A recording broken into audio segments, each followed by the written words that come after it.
Three, two. Hello, hello, hello. Good morning and welcome. You are on the mountain with Rick and Kevin when he gets back, and Holazor. And it is time to talk about some shit for Splinterlands. And there are some cool things that we're gonna go ahead and reload real quick right here. And just wanted to share this with y'all. And I mean, it would be really cool if Aggie showed up on this call. I know that's not going to happen, but The town hall chat. I think he would be asleep. So yeah, let's get so cryptos are we're doing it slightly differently. You'll put in the request to speak. Let's go start with Holazor, and then we can go to Cryptozard, and then we'll see what is what statements. I'm not and actually what playing the questions video people though, have. just the audio. Oh, we got Holazor here. Holazor, can you speak? Yes, I can, Aggie. Hey, Hello. it's Hello. I hear your voice. How are things? Very good. I thought I'd be here, giving in mind we've got a bit of lettering back, just to get the community views who may have not seen my proposal that I raised, which will be expiring today, the pre-proposal. In essence, the proposal is to use 250k of stable coins from the DAO to put into HBD interest, using half of it to purchase DEC, half of it to burn DEC, and if DEC is a peg, then that goes into the DAO's treasury. The HBD interest, that is. I've got the proposal link, I'll pop that in the town hall chat, so that people who haven't seen it can go have a look. But I was wondering if any members of the community had a position that they wanted to air that haven't already done. Any comments on this proposal as of now? Cheers. Yeah. Anything that strikes your fancy, Weirdbeard? Anything you want to say? I mean, I'm just excited to see more community proposals come through. It's always good to have discussion, because even ones that fail bring forth a lot of, I think, a lot of constructive conversations at the least. Yeah, I like HBD. I guess I didn't even see that this came out. So it's already passing. So I'll wait to see. Did you get any feedback from this that makes you change the way you think about it?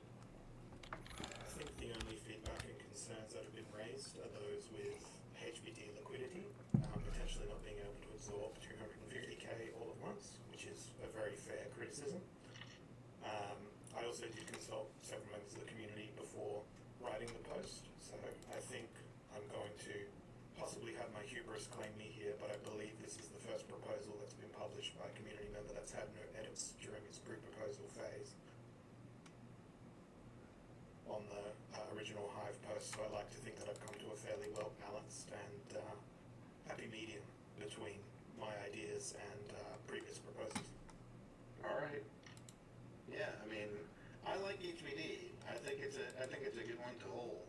So we'll see what the community thinks and wants to do with this. So I'm just kind of skimming this, and forgive me if it's already in here. Who is supposed to do this? It doesn't say, like, on Hive, when you make a proposal, the account is named that the money goes into, the mechanisms of how it's done and what, this is basically a contract with the DAO. So if there's no named parties, then the contract doesn't really exist.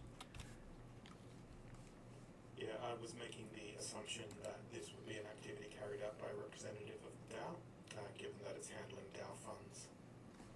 Yeah, I think that's a safe. It's not like a smart contract action that you're looking for. It's you want somebody to manually sell. Yeah, I really don't get that. I don't get that at all. Why would you want to do that manually? I can understand like the implementation to make sure that you don't fuck up the balance and whatnot. But once that's done, the day-to-day operations, I would absolutely want that carried out automatically. Yes, I agree. Like It would be a smart contractor, which just need to be operated by the DAO. exactly. I am back to disagree in earnest. Welcome back, my friend. Yes. I'm sure that you have already watched these videos.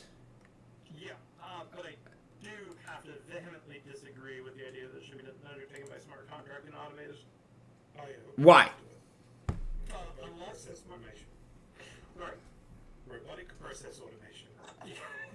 No, unless the smart contract is capable of taking into account price impact and whatever other variables cannot yet be forecasted. Oh no, that's what I'm saying. Like for the implementation, yeah, you do that by hand.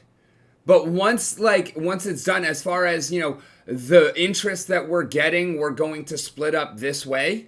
I mean, that could be automated. Wait, are you talking about when DEC should be burned versus when profits from when ROI, when interest should be? Exactly. Like what you do with the interest can absolutely be moderated, or can be botted.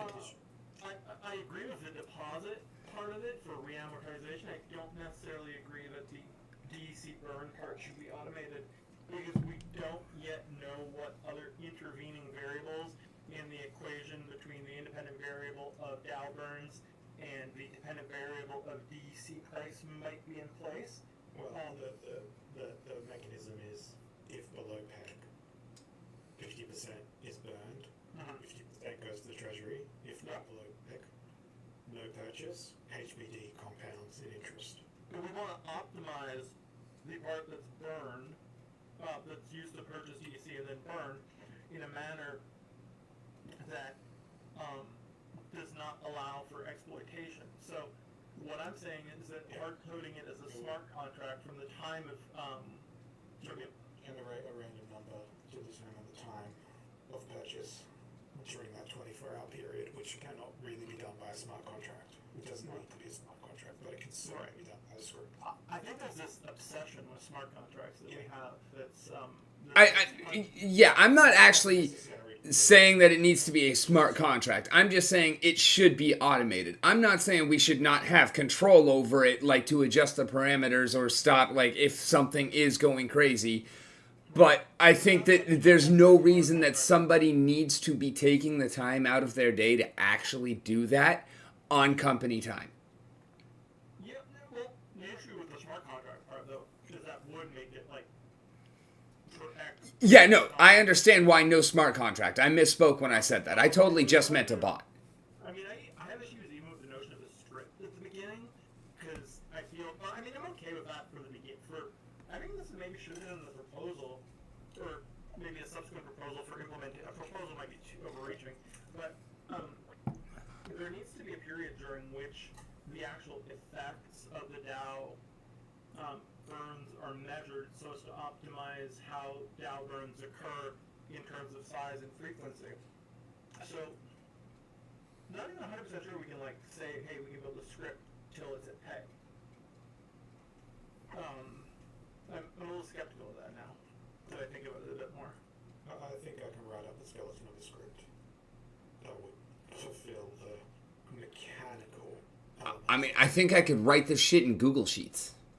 Right, but the reality, though, is that it might need to be adapted over time. And does the Dow mandate allow for that adaptation based on the current proposal as it's written? It says, when do we stop? Write another proposal. Yeah, like I don't actually fully understand that objection because it could be done as long as there is HBD interest incoming. My issue is more of the DEC burn part of it and the timing of the DEC burn. What does that matter? The buy timing matters. The burn timing, what does that matter at all? Oh, sorry, the buy timing and the burn timing. I'm just worried that because it could cause predictable market disruptions that could be exploited by other scripts or smart contracts being deployed by people on the train, it might not have the desired effect. Not when you're randomly determining the date, minute, time, second that it will obtain it off the market. Also, you could just,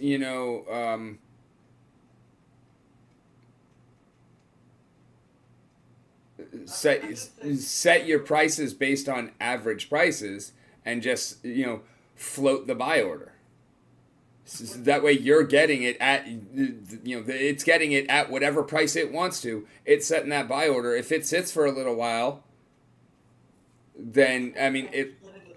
If we get into that and regulation comes, that's another issue. Okay, I'm not sure how that, would... You need to basically spend into whatever was the buy side of that in order to not manipulate the market at the moment it was intended.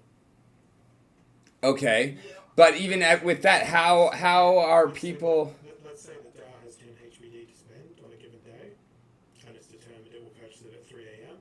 At 3 a.m. it would go to the market and buy $10 worth of HBD market depth. Okay. And honestly, that's fine, I think. That's basically immediate feel. It's not broadcasting its intentions. It's just, hey, it bought the funds. Yeah. It's just like you only going in and making a rash decision to go buy something. Yeah, and yeah, doing that at a random time would work, or even if it was the same time every day. How are people going to abuse it? By selling into it at lower prices? So people trick the bot into thinking that DEC is below peg when it's actually at peg. So we end up burning more DEC in the process because somebody intentionally took a loss to do so. I don't actually see a problem in that. I'm simply worried about unknown unknowns because this would create a situation in which the DAO could potentially be sort of a market maker in terms of DEC. And even if the timing is randomly generated, scripts can potentially exploit the arbitrage and detract from the broader effect. So all I guess I'm saying is that rather than, hard code this method for purchasing DC and burning it, it might be useful to commit to a time frame for implementing a script, like say 3 months, gathering the sample data, measuring effectiveness on a day-to-day basis in terms of market fluctuations, and then rewriting the script without associating it with a given buy price. Yeah, I think that the underlying issue here is that in order for this to be assessed whether or not it works or not, it needs dozens of months to have a run. Yes. And there is something that we were talking about on one of my Splinterlands TV streams Saturday morning because it was without you guys. I was half there. Yeah, you were half there. But that's not a judgment or anything. It's a rough one for me to make. So I don't expect y'all to. But I really like the idea of proposals being on a timer. Where, when a proposal is made, there should be a timer included with it. That when that timer is up, that proposal is over unless we vote to continue it. Now, not everything could be rolled back, but I think that is something that should be considered. I agree if it doesn't require another fucking 100,000 DC. No, it would literally be part of the proposal is that it comes to a vote after X time to keep it or not. That's so... Yeah. It would almost have to be a fixed period, though. Because otherwise it would be too... Yeah, but even then, if you give it a fixed period, every proposal is different. Exactly. Like Holozors would take over a year to actually see the effect of. This Soulbound Rewards card nonsense is... it's going to take, 5-6 years until we get land for us to see what the difference is, whether Soulbound reward cards matter or not? Yeah. We'll probably have the next set unlocked by then. I'm just this game has me, just so... Is it giving you an anxiety? A bit. All right. That means that you care. Right? True story. And by the way, I did just post another meme. Is there more to this part, or should I skip to the next one, sir? I think you can skip to the next one. I think you'll find the next part pretty interesting.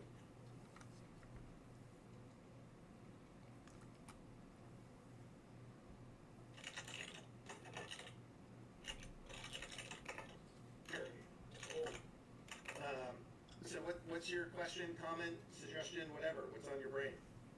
Oh yeah, and so I've actually got quite maybe a difficult question to answer, but it's one that's really important to me.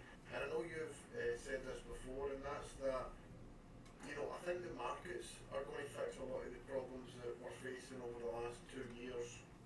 And in the last town hall, you mentioned that somebody asked the question, how much runway have we got? You said, well, a better question to ask would be, given the current state of the markets, and this is when Bitcoin pumped up to 32,000 or whatever, how long have we got? And the answer to that was 1 year.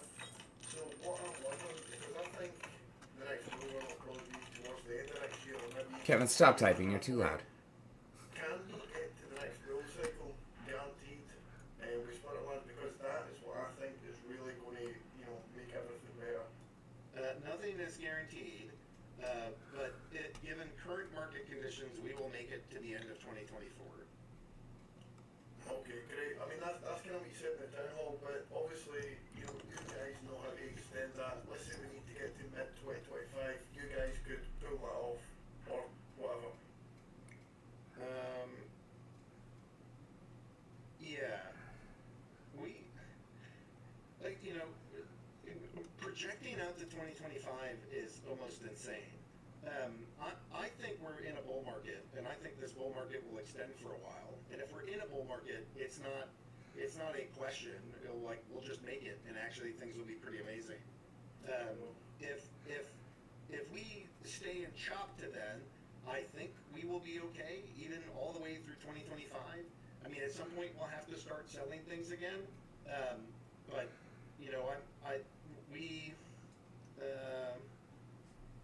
we can definitely make it to 2025. I don't know that we'll make it to like the end of 2025 without revenue that entire time.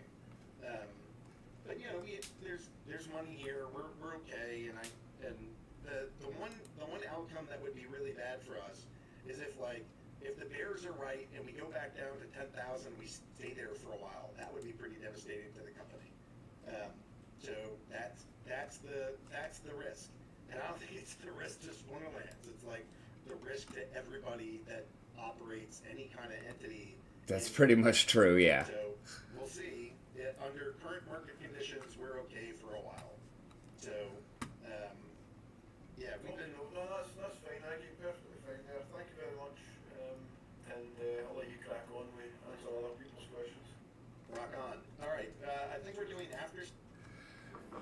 Okay, honestly, I feel like he handled that fairly well, although at my first thought when hearing 12 months is, and Kevin, you did bring this up to me the other day, and I told you that was something that they had said right before they fired the people. So they fired half their staff 4 months ago, because they were only at 1 year, and that was with Bitcoin at 20K.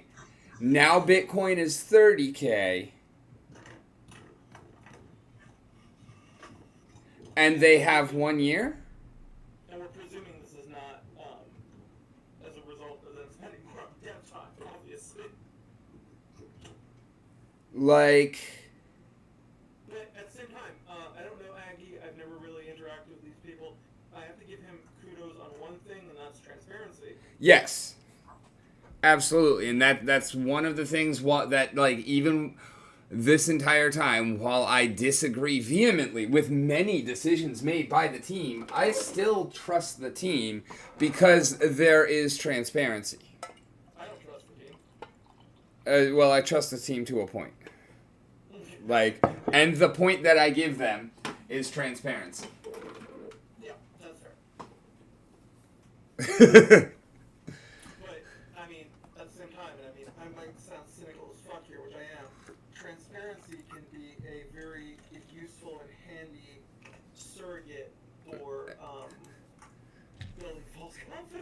Yeah, it can also be a very useful and handy mask.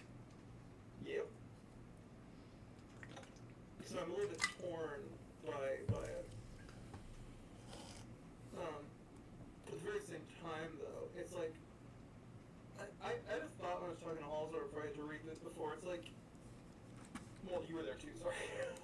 But it was Halsor that made me think of this. I forget why, but he said something. If they hadn't have built land, and they just had this very good game going, and were selling cards like Magic or whatever, would they be in better shape than they are now? Honestly, I had never thought about it, but as soon as you started the question, I knew where you were going, and probably. I mean, Like, look at Magic. Magic has been the same game, played in different formats, for 40 fucking years? No, 30 years. 30 fucking 2 years now? mm-hmm. Yeah. No, it was 93. So 30 fucking years. Yeah, they just celebrated 30. They reprinted Black Lotus, the one thing they were supposed to never do. Oh, really? Yeah, it's not a playable card, but they came out with I'm surprised you have not heard about this. They came out with a 30th anniversary pack. I did not know that. When did this happen? For their 30th anniversary, which was sometime within the last year. I haven't played Magic in forever, right? And actually, Yeah, no, okay, shush! yeah. And listen to this fucking bullshit, okay? You cannot buy a single pack. It comes in a 4-pack box set. They are 4 random packs of, I believe it was 5 cards each. It might have been 15, but it's $1,000 fucking dollars For a Magic anniversary, Magic the Gathering 30th anniversary thing? for 4 packs. Yeah, and they're not playable. They are gold bordered cards with a special pack, with a 30th anniversary pack. And that is how they worked around the reserve list, because they reprinted all of the power. Oh. Along with a bunch of other shit, so you can spend $1,000 and not even get a single piece of fake power. I'm looking on YouTube, not YouTube, eBay right now, and Yeah, people purchase this for $1,000. yeah, and it seems like people Not are play a reselling, card. Yes. non-playable cards for some of them for $4, some of them for $3.50, Yeah. some of them for $100. Out of a fucking pack that cost you $250, and you had to buy 4 of them. God damn. Yeah, because like a Dark Ritual is $20. Wall State. And you know what the crazy thing is? There are dark rituals that are more than $20. There are other printings of that card that are worth more, because Dark Ritual is a fucking magnificent card, and being in black, it got some of the best early artwork, and it has gotten so fucking many artworks. I could fill a page with Dark Rituals and not have the same art twice within the first 3 sets. A Nightmare is selling for $500. What do you think of that?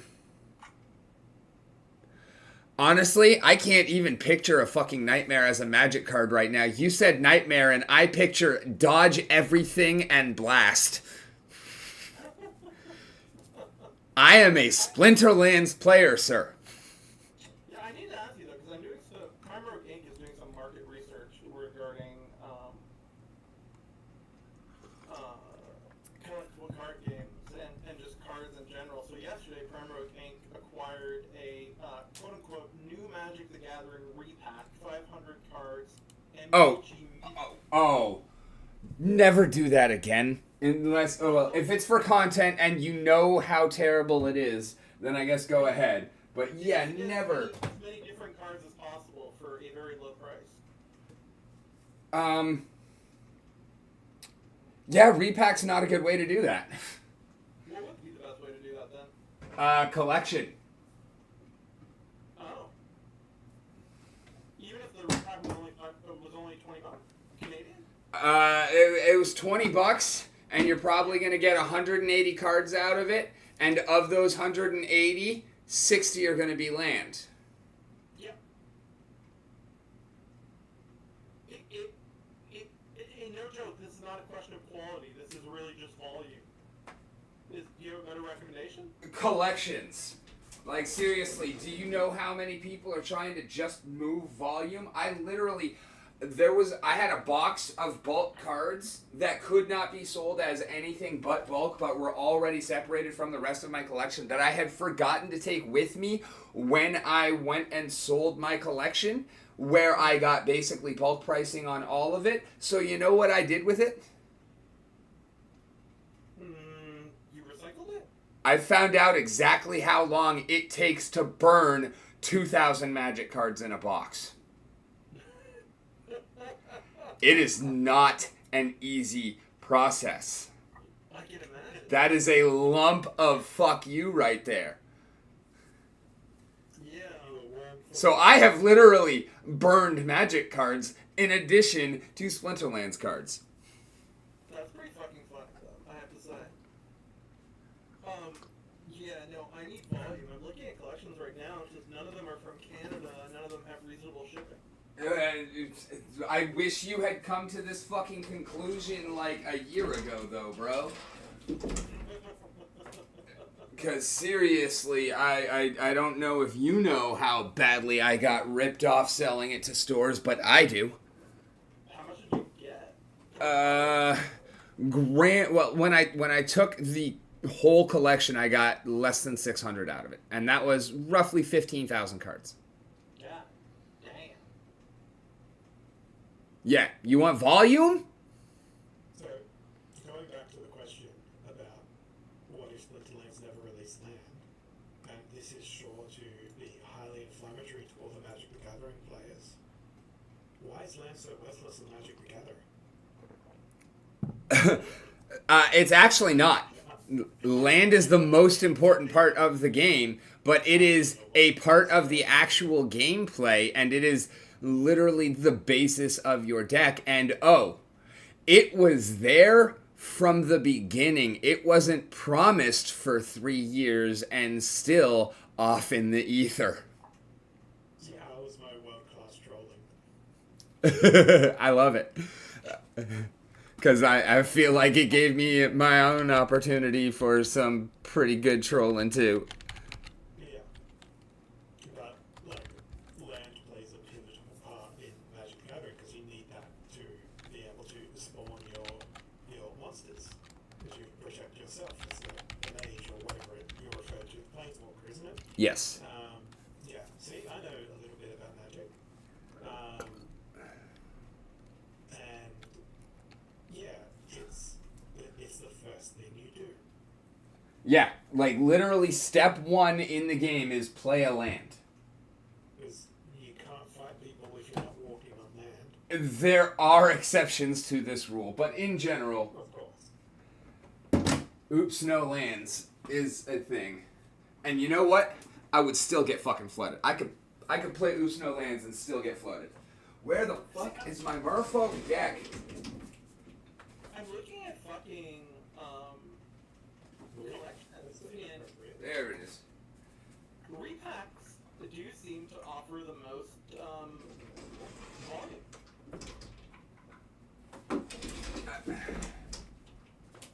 I mean, out of shit that you're going to be buying from distributors, yes.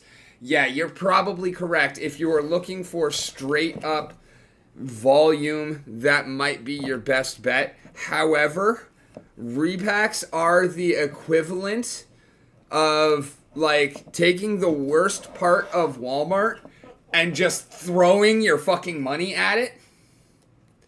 Yep. Like, it is... Honestly, it's like going up to an oil tanker and intentionally puncturing it. Like, it is... You know what it's like? It's like voting for a proposal to force you to burn DEC to use your soulbound reward cards. Like, that's the kind of element of society that you are supporting by buying these things. Yeah, but I need volume. I'm looking, and it's like, I can't find volume in any other way. How about you just turn up your fucking speakers, bro? I can't even get my speakers to work on my other computer. Shots fired, shots fired. Do you have an actual deck, fucker? Right now, no. Fuck you. I mean, yes, I do in a box. But there are like 100 unopened boxes right now. I just busted out my Merfolk deck. I want to fucking play. I want to play. But realize I haven't touched this deck since like 1994, 1995.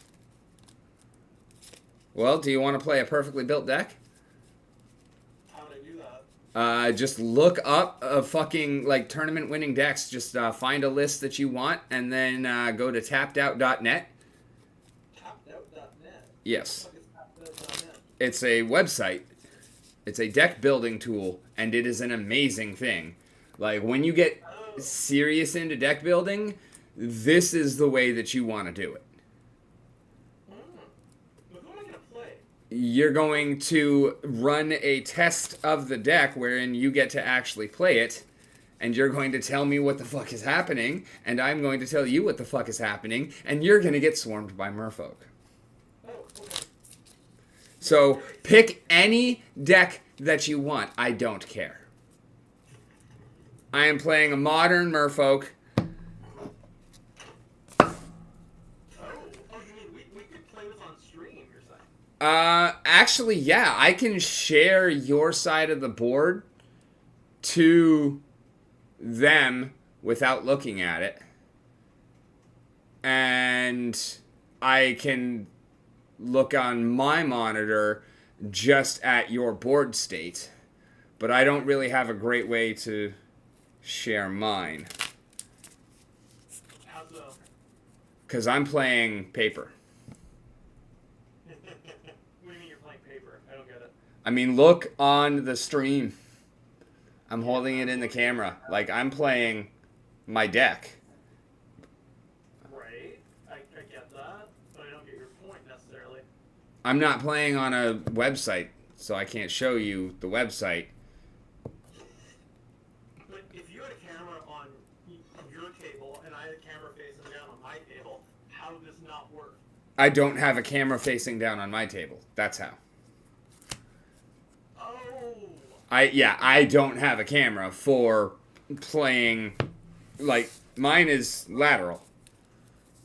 You mean your camera's built into your computer? No, it's a free one, but I don't have, like, I don't really have a way to set it up to look down. But I can show you everything as I play it. Well, I mean, I would take your word for what you're doing. The problem is I'm a very visual person. Yeah. Well, there is actually, hold up. I didn't realize that there is such a thing as like Magic the Gathering online. Yeah, but you have to buy the cards for that. Yeah, I guess. And apparently it's shit.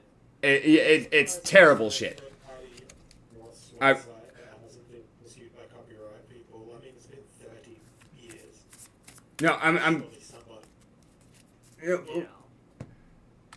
I'm going to be honest. Like, the reason I found Splinterlands is because of how shit Magic Online is. I'm just fighting words. Shots fired, shots fired. Like, no, honestly, it's not. That's why I came to Splinterlands. Like, I could not play Magic face to face anymore, so I couldn't play Magic. So I needed a new fucking card game. So I was looking when I came to Splinterlands. I got you. Like, I would have found my way here eventually, but that is literally what got me here when I got here. Is I needed my card game because I couldn't Magic anymore. No, I got you. Ah, goddamn, that's some good coffee. All right, tappedout.net. Now What? What's a better game, Magic or Splinterlands? Oh. Honestly, they're different enough that I can't even.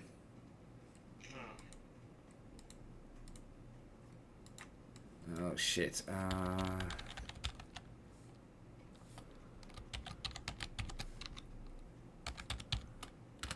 I'm guessing here.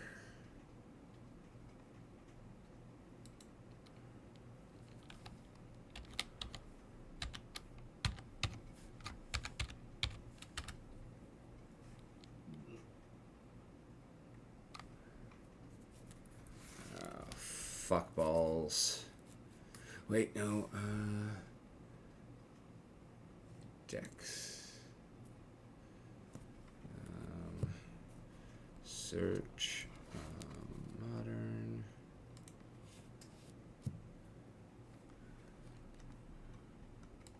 I just had the most productive half an hour of work I've had all week. Oh, really?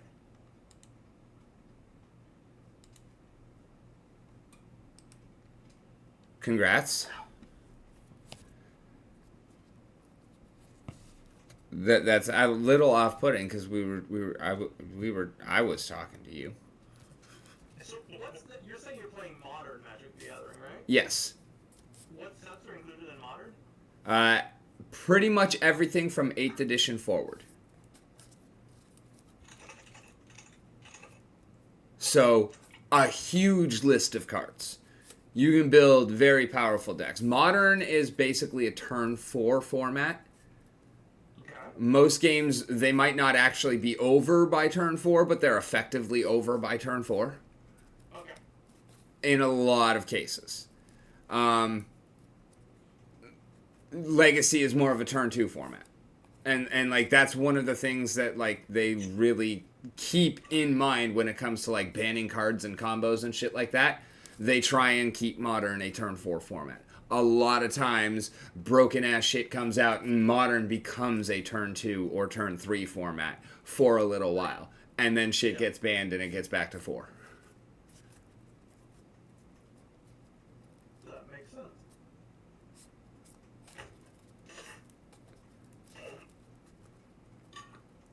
One of my favorite decks constantly has cards banned from it. That's actually why I gave up on playing it, because I was running Storm for like 3-4 years, and I never had to rebuild the deck, but every 3 months I had to replace something because something got banned.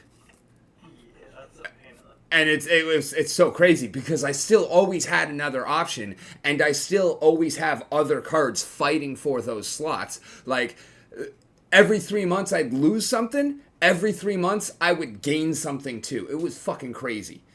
And they'd be, off on cycles. So like sometimes I'm actually gaining 3 cards, but over the past year I lost fucking 5. Yep. I got you. And then the first deck that I have currently that I built, my first modern deck was Boggles, because it's pretty much the cheapest entry into modern that is at least like solid. You can put up respectable numbers pretty much no matter where, and everyone's gonna hate playing you because it's such a bitch of a deck to fight. Boggle is do you know it? No. Boggle is a creature that has hexproof. So I play him, you can't target him. And then I just put enchantment.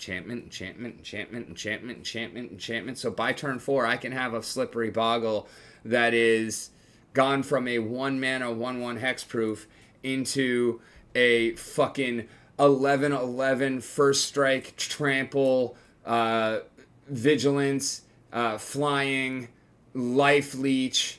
When I deal damage, I also gain that much life, because if I put that one on there, it stacks with life leech. Just absolutely fucking insane. And then basically the only way that you can possibly kill it is either in combat, which I'm not going to allow that to happen, or by making me sacrifice it, or by destroy all creatures. And even the destroy all creatures is probably not going to work, because another one of the fucking things that's on those enchantments is if this creature would die, instead just sacrifice this enchantment and your creature and the rest of its enchantments are fine. Does the Magic Gathering booster pack come with a little bit of crystal meth? That's what the smell of new cards consists of, my friend. I think so. I think it's in the foil. That's why they're in foils. It's quite funny because, like, I haven't played Magic in probably 20 years. I feel like I haven't played Magic in 20 years. I will keep this hand. Good luck, my friend. Have you decided what deck you're playing yet? No, no clue. I don't even know where to start. All right, click on competitive. Okay. Wait, where? Modern. Tapped out deck builder, modern. I thought you were already with me on that. Deck builder. Okay. Now I go to modern. Okay.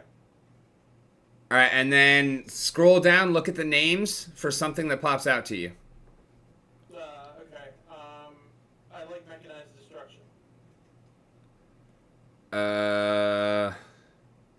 Okay, I gotta find that because you and I are looking at different things. But yeah, click on it, look at it.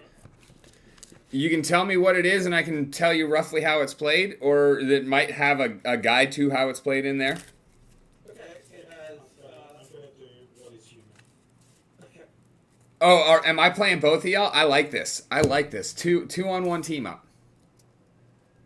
Okay. I don't know what we're doing here, but I'm supposed to have everything that's in the deck, or what? Okay, well, don't worry about the card list for now. What else does it say? Anything, or is it just the list?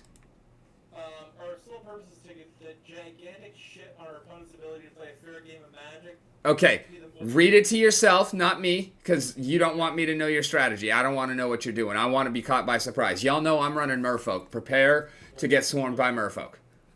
I'm gonna play my first thing. All right, hold up a sec. Wait, Hollow, we're not ready. You got your deck list already built in, or playing the... The playtest. Yeah. Okay, perfect. Share your screen. Okay, wait. Question. Yeah, question. Yeah. I forget. Can you pay more than one land in one turn? No. But we will get to that. I will let you take first turn and him take second turn. I will go last. But let's get everything set up before we... How about I fight Rogue first? Okay, sure. Yes, I like that idea. I am going to be working on setting up a scene.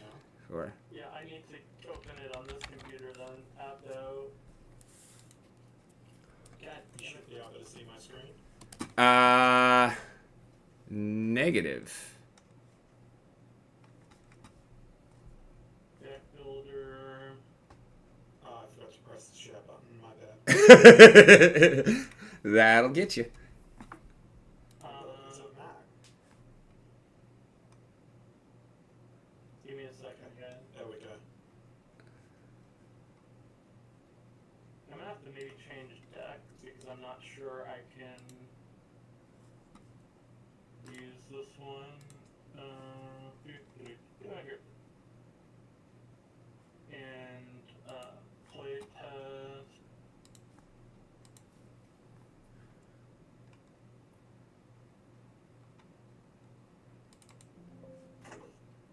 Okay, let me share my screen.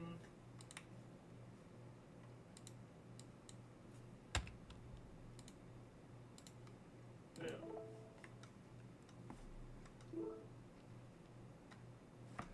Okay, is that actually going to work? Can I watch both of y'all's stream at the same time?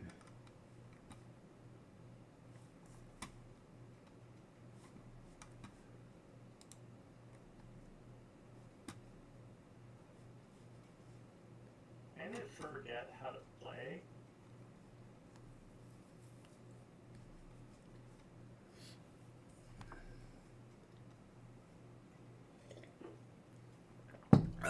Fuck, how do I do this?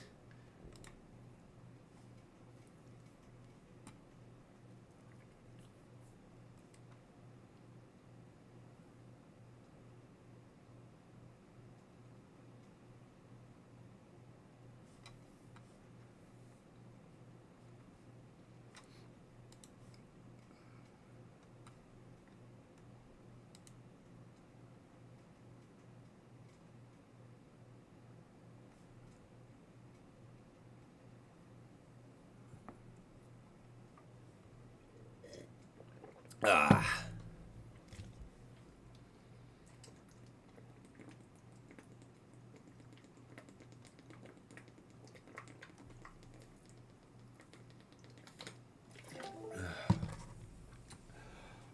Alrighty, can you hear me now? Yes. Good. Can I finish? Watch stream. No, I have to switch between you guys. That fucking six both. But alright, we can make it work anyways. We're gonna pop that shit out. Okay, we're going to go here. Alright, yes, that works. You do realize I completely forgot how to play, right? Yes. Don't worry, I haven't played it longer than you. Okay. That's what I'm here for. Never actually owned cards myself. You do not want to keep that hand, sir. Hit Mulligan. Me or Hollow? The one that I can see right now, which is full of lands. I have 3 lands in my hand. I have 1, 2. I have 4 lands, one of them legendary. Yeah, the hollowed fountains. Yeah, go trash that. Get rid of that hand. That is unplayable.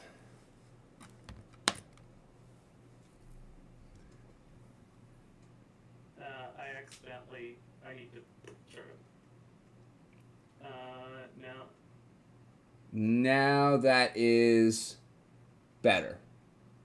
Much better. Don't give him any coaching. I'm going to be coaching you as well. I don't want any coaching. I want us to, be the pile of shit that smells least of the worst. Oh, okay. Well, in that case, let me switch over to your stream. And go ahead. So you'll start out by playing a land. Yep. And then, so click on it. There you go. And then yep. And then, do you have any creatures you want to play for 1 mana? Checking.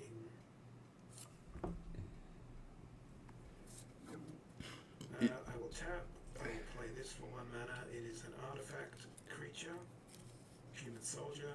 Whenever an opponent casts their first non-creature spell each turn, draw a card unless that player pays X, where X is Esper Sentinel's power. And Esper Sentinel's power is 1/1. Alrighty. And it is stupid to ask because obviously you can't do anything else, but your turn is not over until you say it is over.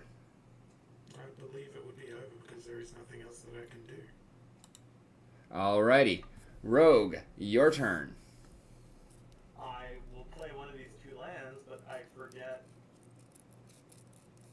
We'll read them. And Yes. since there's no coaching, RTFC. I will play Watery Grave. Okay? Tapped or untapped? Tap. Okay.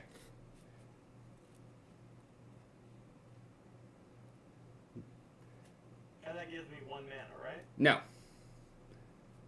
What does it give me? Nothing. Because it came into play tapped. If you want to use it on your first turn, you have to pay 2 life so that it comes into play untapped. I read it the wrong way, but that's fine. I'll just go this way. Okay. Okay. So, My turn is over. There you go. Alrighty. Holozor, untap. Yeah. And then upkeep.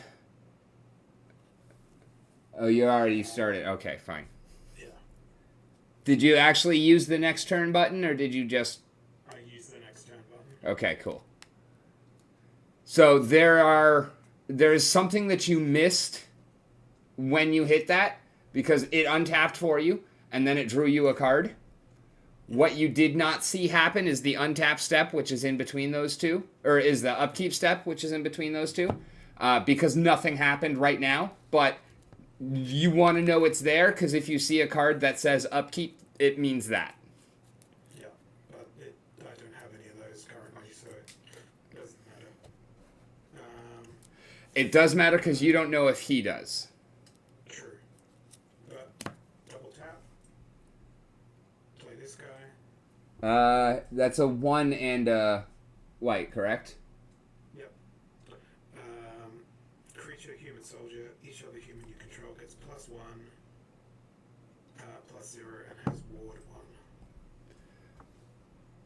1. All right. And, Nice board state. It's my turn, because I can't do anything else. Okay. Kevin. I think I only have 2 mana cards, right? Here? No, those are 3 mana cards, sir. Oh shit, yeah.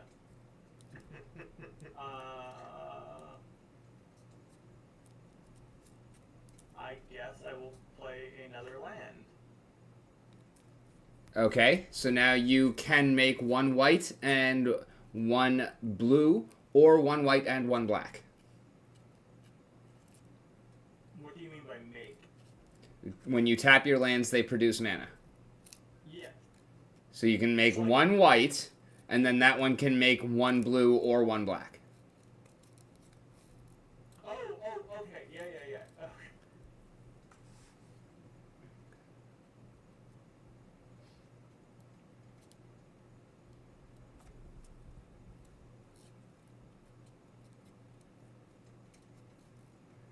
It's actually funny that you picked this deck, because that card right there, not the 2 that are the same, but the one next to it on the right, other side, I have an entire deck based around that card, and it is one of my favorite cards because it is absolutely ridiculous.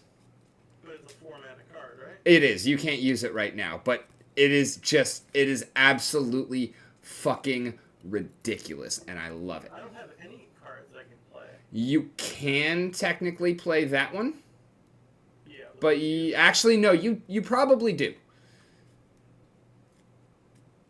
I mean, that is a card that you play for 2 mana, because it's most useful on 1.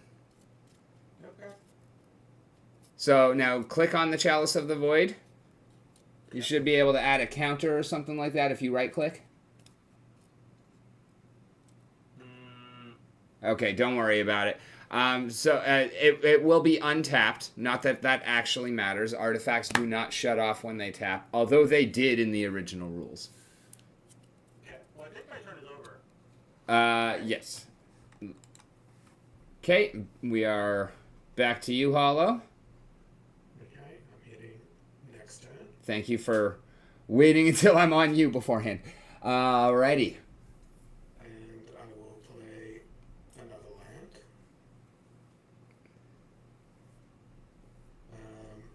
You can only play 1 land per turn, correct? Under most circumstances, yes. Yeah, well, I don't have any extenuating Yeah, circumstances. it's just like any other rule in Magic. Until a card says otherwise. I will play the Imposing Sovereign, who is a human. Creatures your opponents control enter the battlefield tapped. Okay. And with that, I elect to... Oh, wait. Okay, no, he's a 2 mana. You cannot play 1 mana cards anymore. Well, I've played that 2 mana there. Yeah. I'm just letting you know, 1 mana... The card that he played... I have the tap land. So I can't basically go, okay, this guy's going to now attack. No, you can. That's not playing a spell. That's attacking with a creature. You can, and I was actually going to say, you missed an opportunity last turn to get in there with your first creature and deal 1 damage. It's only 1, but every 1 matters. Yeah. Which is why I'm going to... And it actually would have been 2 because you had already played the buff. Yeah. And in order for me to be smart, this guy's going to go in and attack. He can't, because he just got here. First turn they're out, they can't attack. Yep, gotcha. Well, in that case, this guy's going to go attack with 2 damage. Okay, not both? He has no creatures. Yeah, he may as well then go as well. Alright, so that's 4 damage coming at you, Kev. So life 1 goes down to 16? Yes. 18? Okay. That first creature, does he actually get the buff from the second one? Yes, he is a human. Okay, good. Alright, and then... That's my turn done, because I cannot do anything with my 1 mana that I have untapped. Alright. Okay, you have... Oh yeah, it's... Did you already, new turn? Me? Yeah. Yeah, okay. Because, yeah, you got that. Alright, this is an interesting deck that I don't really 100% know. It seems like I picked one of the most complicated decks you could play. Based on strategy. I mean, it's definitely a combo deck. You want to go ahead and play that full art card. Yeah, I know. That would give me not enough to play any of my other creatures, though, right? Well,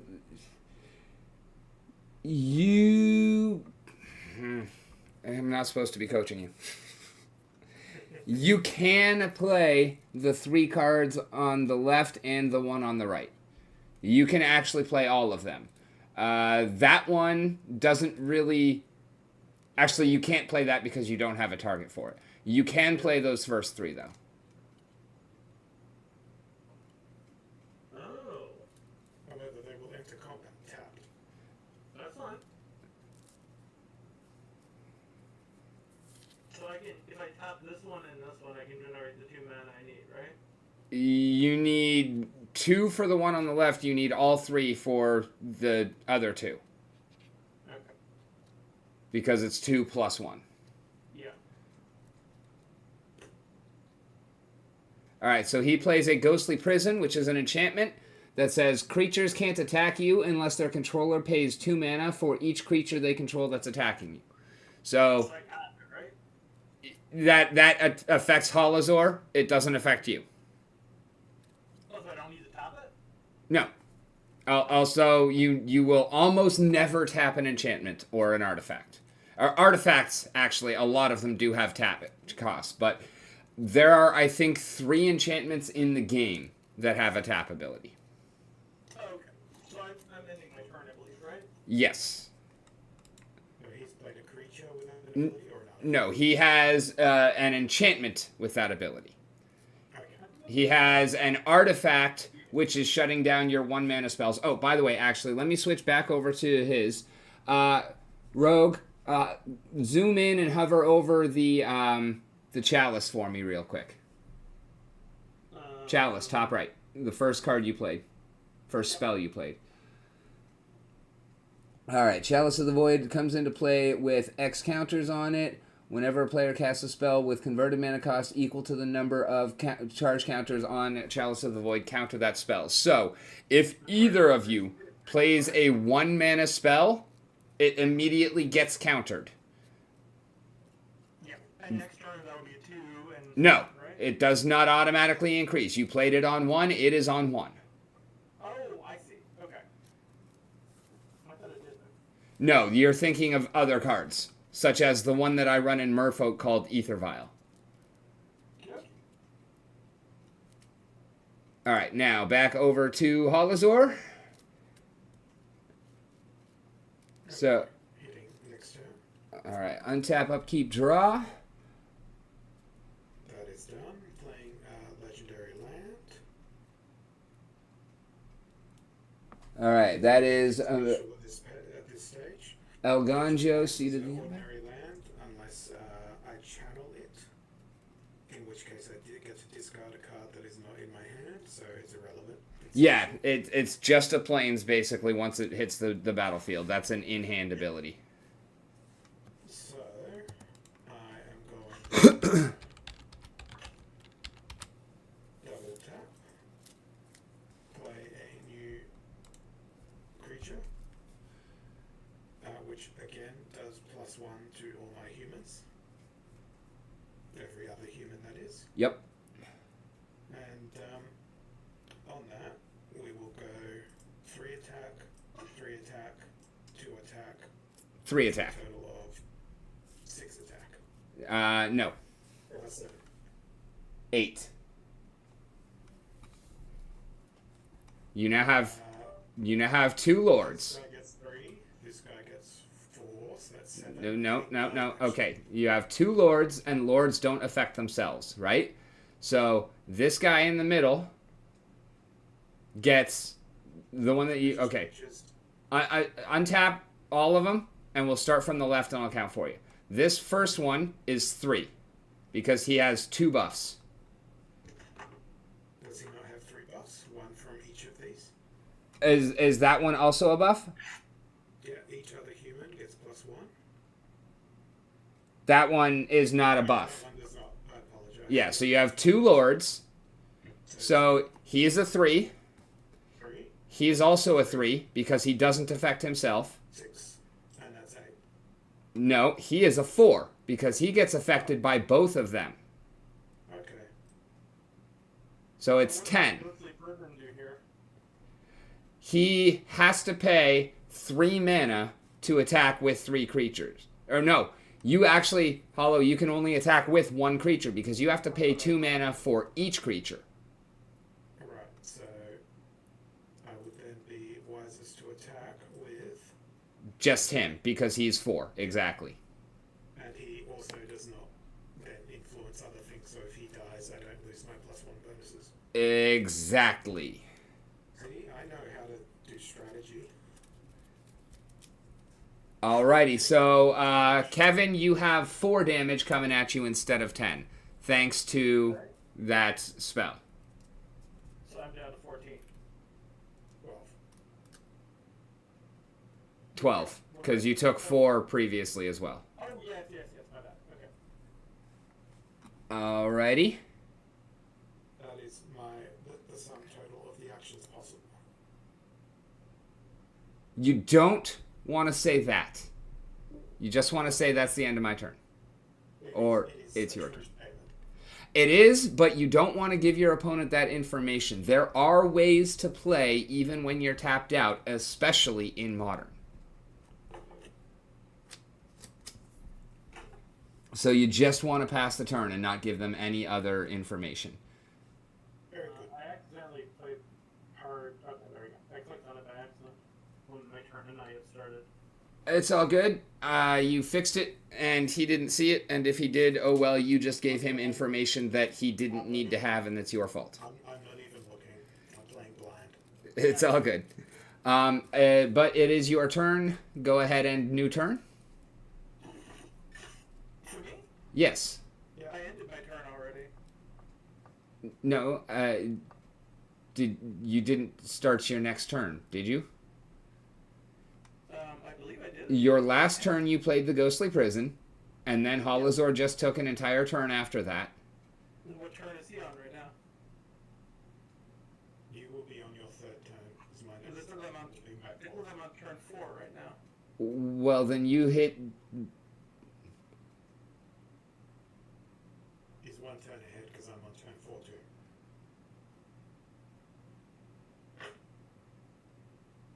No, Hollow, you went first. So your turn 4 is then. Yeah, no, you're in the right place, Kevin. You already hit the button. Yep, I see what you drew. So yeah, it is the beginning of your turn here. You just drew for it. So That card on the left here, that doesn't apply to creatures, does it? no, only read the words on there. Yeah, no, I'm reading them. It requires one of those. A creature doesn't have one of those. Okay. In that case, I will tap my 3 lands, and I will play another Ghostly Prison, and I believe I will end my turn. All right, so Halazor, now it costs you 4 mana for each creature that you want to attack with. Should I click next turn now, or should I wait? No, you wait, because it's not your next turn yet. Okay. Next turn is clicked for me.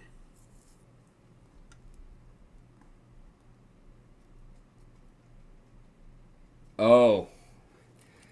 That seems quite lovely. Yeah, but it'll get countered as soon as you play it. Yeah. Is that... Does he have any creatures out? No.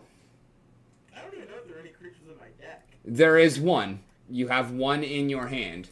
And there is probably another one which serves... Actually, no. You're probably... That's the only creature you have. It counts as one spell, his artifact thing, enchantment, whatever it's called. Yeah, I believe that all 3 of your cards are all 1 mana, so you can't cast any of them. Things, but the strategy that I'm asking is, can I play another spell, eat up that nullification, then play the spell I desire? No, it's any spell that costs 1. Okay, very well. In that particular case, I will be double tapping yet again, attacking here. It takes you all 4 to attack with him. Oh, wonderful. Because he played another one of those, that same enchantment. So now he's got 2 of them. I will again be attacking with the 4 damage. So I'm down to 8. Yes, sir. He's locking you down, but you're hitting him hard. It's actually a really good game. Like, it's a solid race. Okay, and your turn. All right, I let will me... now press next turn. Okay. All right, and now, yeah. All right, so that's your next land. Yep, I just need to read what it says.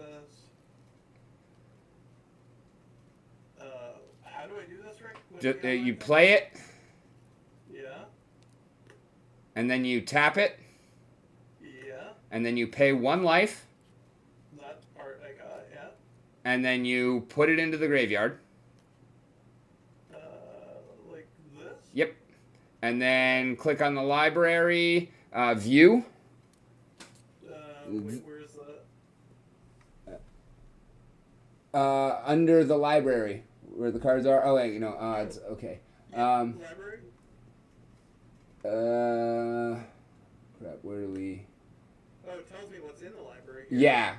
So look for a watery grave, or, okay, you can get an island or a swamp, or you can get a watery grave. For the watery grave to come into play untapped and be usable this turn, you have to pay another 2 life. A plains or an island or a swamp will come in untapped, but it can only go for one type or the other. I would probably get an island or swamp right now if I were you. Do you see one?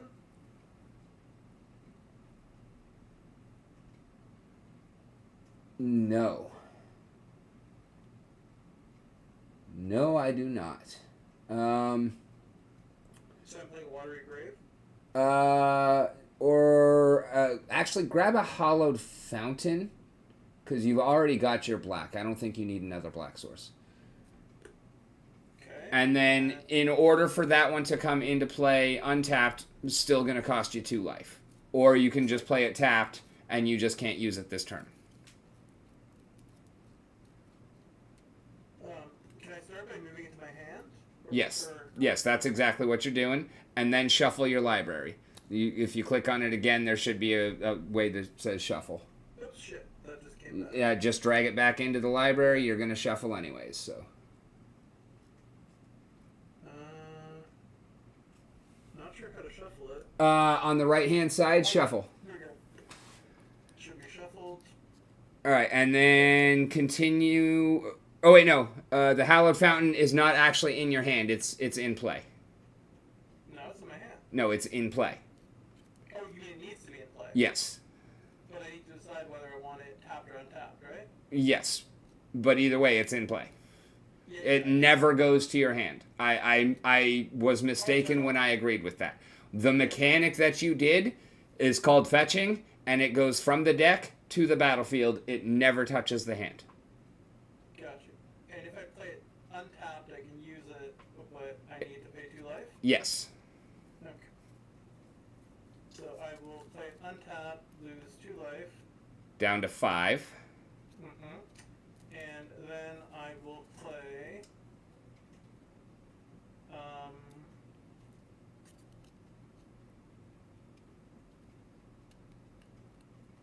Mechanized production. And what the fuck does that do? Honestly, it says enchant artifact you control. So first you have to find an artifact you control. You only have one. Yeah. So you're going to play that on the other artifact that you control. Note the one that you played, the one that's on the battlefield, put it on the artifact that you control, on the Chalice of the Void. Because you are enchanting the Chalice. Mechanized production on the artifact of the wood. Okay. Yes. Alright, so what that's going to do is make a new copy of Chalice of the Void every turn. Yes. Problem with that is, Chalice of the Void comes into play with a number of charge counters on it equal to X, where X is the number of mana used to cast it. So it's going to be coming into play with 0. Oh, but it's still going to come into play. So, Yep. perfect. Okay. When there are 8 of them, you win the game. 8. When there are 8 what? Chalices of the Void. Based on cloning or based on me having them in my hand? When there are 8 Chalice of the Voids in play, you win. Well, that's never going to happen. It makes one every turn. And how do I display those? You will... We'll get to that when you get to that. Honestly, Yeah. you might... I still... that was a mistake, but it might not even matter. But, You might have lost the game by doing that. yeah, I know. Or you may have locked me out of being ever able to attack you. Oh no, he could have actually locked you out of ever being able to attack him. Instead, he hurt himself and did this. He paid 3 life to make a less efficient move and not actually stranglehold you. Oh, I was supposed to use this next turn? You were supposed to do that next turn. You were supposed to... Actually, last turn. Instead of the Ghostly Prison, you should have played the other enchantment. Oh, fuck me. Okay. You have this game. Regardless, it doesn't matter. But you gave him a chance. He probably has one way out right now. And it will depend on a very lucky draw, I imagine, when I have no idea what's in the deck. Exactly. And I don't even know what's in your deck. And honestly, I don't know if there's actually anything that can do it because of 1 being locked off. The Chalice of the Void on 1 really fucked you up. Like, it is the poison pill for your deck. Because my deck, Kevin, comprises of, rather my hand currently comprises of 3 spells that each cost 1 mana, which I cannot cast. But you can attack me for 4, right? He can attack you for 4, and if you had played the other card, then right now he couldn't attack you without paying 6. He only has 4 lands. Yeah. So I guess my turn is over. My turn is over. Yep. I've clicked my next turn, and I have a 3 mana card to play. And I don't know if this is my out, but it buys me a segment of time. Can you zoom in on it a little bit? It's rough for me to see. I'll just read it. Okay. When Ranger Captain of Eos enters the battlefield, you may search your library for a creature card with a converted mana cost of 1 or less. Reveal it, put it into your hand, and then shuffle your library. Sacrifice Ranger Captain of Eos. Your opponents can't cast non-creature spells this turn. Okay, yes, that actually may very well be an out for you. Oh, put it into your hand, and it's 1 or less. All right, you need to find a creature that costs 0, and your deck probably doesn't have one because there's not very many. Hover over the word library.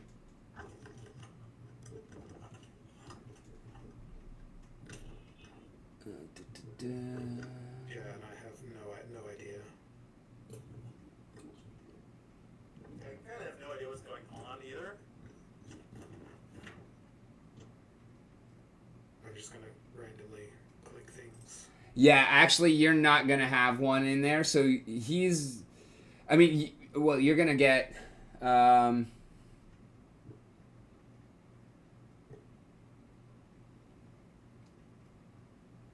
This is like a slither deck, except instead of exposing slithers, it's just plus one humans by the looks of things. Yeah, it's a human tribal deck, which works very similarly to a merfolk tribal deck and a, goblin or... There you go. Oh, no. That's the wrong Gideon.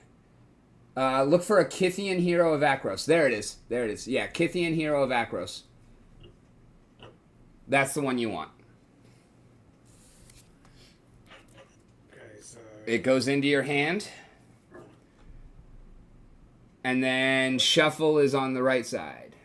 Just click it. I don't know how to And then move to hand. hand. And then on the right side, shuffle. And then I guess I can tap that. you can't play him, though. You can play him, but he just dies and goes to the graveyard because he gets countered. You drew a spell you can't cast because it's still 1 mana, which is Chalice of the It's a Void. creature. It's a creature spell. Oh, right. The only things that aren't spells are lands. Okay, one moment. Oh, I think I could take this game next turn.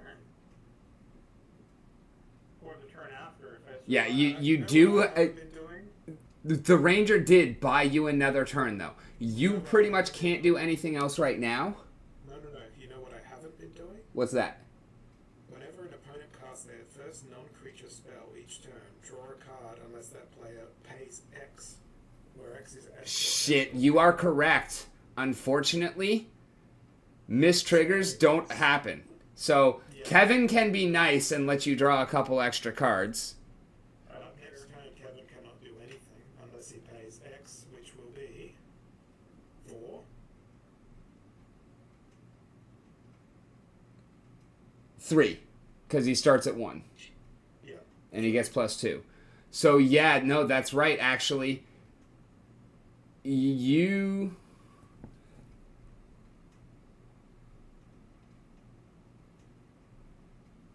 He has not been playing, so yeah, you actually, it's not a you may, so you would be 2 cards, because, no, 3. You are owed 3 cards, because he played the Chalice, 4, actually. Chalice, Enchantment, Mech Pro. Let him take his cards, please. I want to play nice. Well, in that case, another land comes out from me. And, oh, okay. Yeah, swap the planes and put that one down instead. Yeah, I figured that as soon as I started reading. One moment. Oh, that's pretty. Yeah. Fuck hard. That one you're going to be able to... Wait. No, go back to that one. Yeah, destroyed. Okay. Yeah, you'll be able to do that next turn, and you can actually buy another turn right now. So you can't do anything else right now. What's that third card, actually? Let me see that. Okay, that's also 1 mana. Damn it. All right. Yeah, so I think you can't do anything right now. Although, when you pass turn, remember how upkeep comes before draw? Yeah. During his upkeep, you have a chance to activate Ranger of Eos. Yes. So, when you pass turn, say, pass turn during your upkeep, I will. What? That's just how you communicate that, because... You fucked, mate. This is what he means. Alright, so he's going to pass turn, and you're going to untap, and then during your upkeep, he's going to sacrifice one of his creatures, and now you can't cast any spells this turn. I'm talking to you. Halazor's doing it as we speak. I have sacrificed a man, and that man's sacrifice means your mages have their hands tied behind their backs. So, like Italians with their hands tied behind their back, you may now cast spells. Yes, you still draw your card, and you still untap, and you still make another Chalice of the Void. Okay, how do we do that?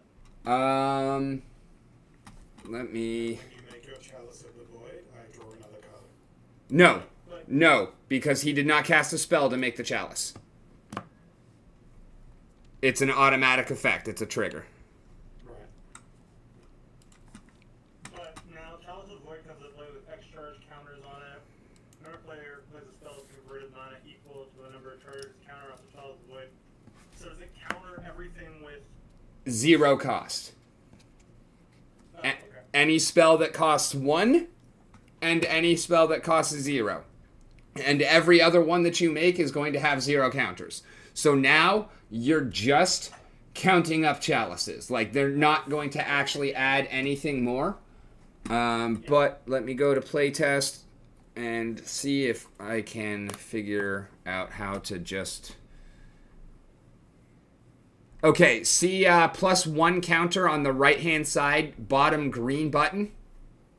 Yeah. Just put one of them, or click it. Yeah, it didn't do anything. Alright, click on the Chalice of the Void, or on the Mech Pro, actually. On the what? Mech Pro, Mechanized Production. Okay. Alright, while it's selected, click the +1 counter. Didn't seem to do anything. What the frick? Alright, create token. Alright, fuck it. Create token. 1/1 cat soldier is what it gives you. Or up top, create token. Under next turn. Or yeah, okay, there you go. Custom token, sure. And just call it whatever the hell you want. Call it Chalice. Chalice. Okay. Add tokens. There you go. I don't see the... Oh, they went over there. Okay. Yeah. And now new +1 token. +1 counter, right? Or I mean, yeah. If we fucking can get the counters on that, then that works. Or whatever. You can just make a new one each time. It really doesn't matter. Can I just do +1 token like that? No. Okay. Okay. And did I take damage or not? No, he was not able to attack because he played spells. Hollow, Ranger of Eos stops non-creature spells, right? 1 moment.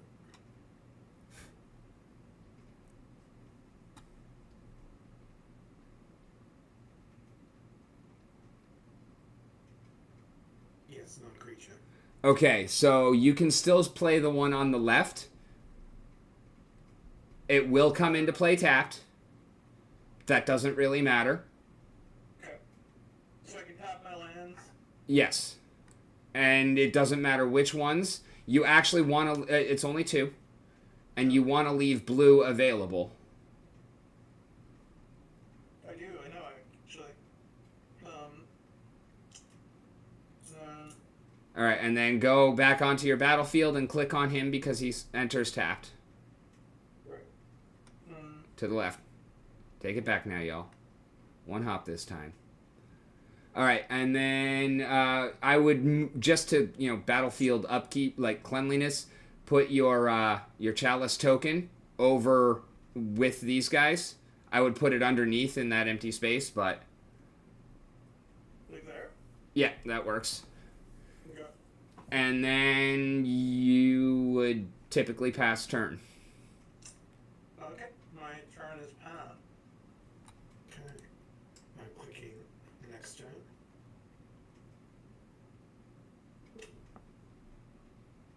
I added tokens to my dudes to represent their modified powers.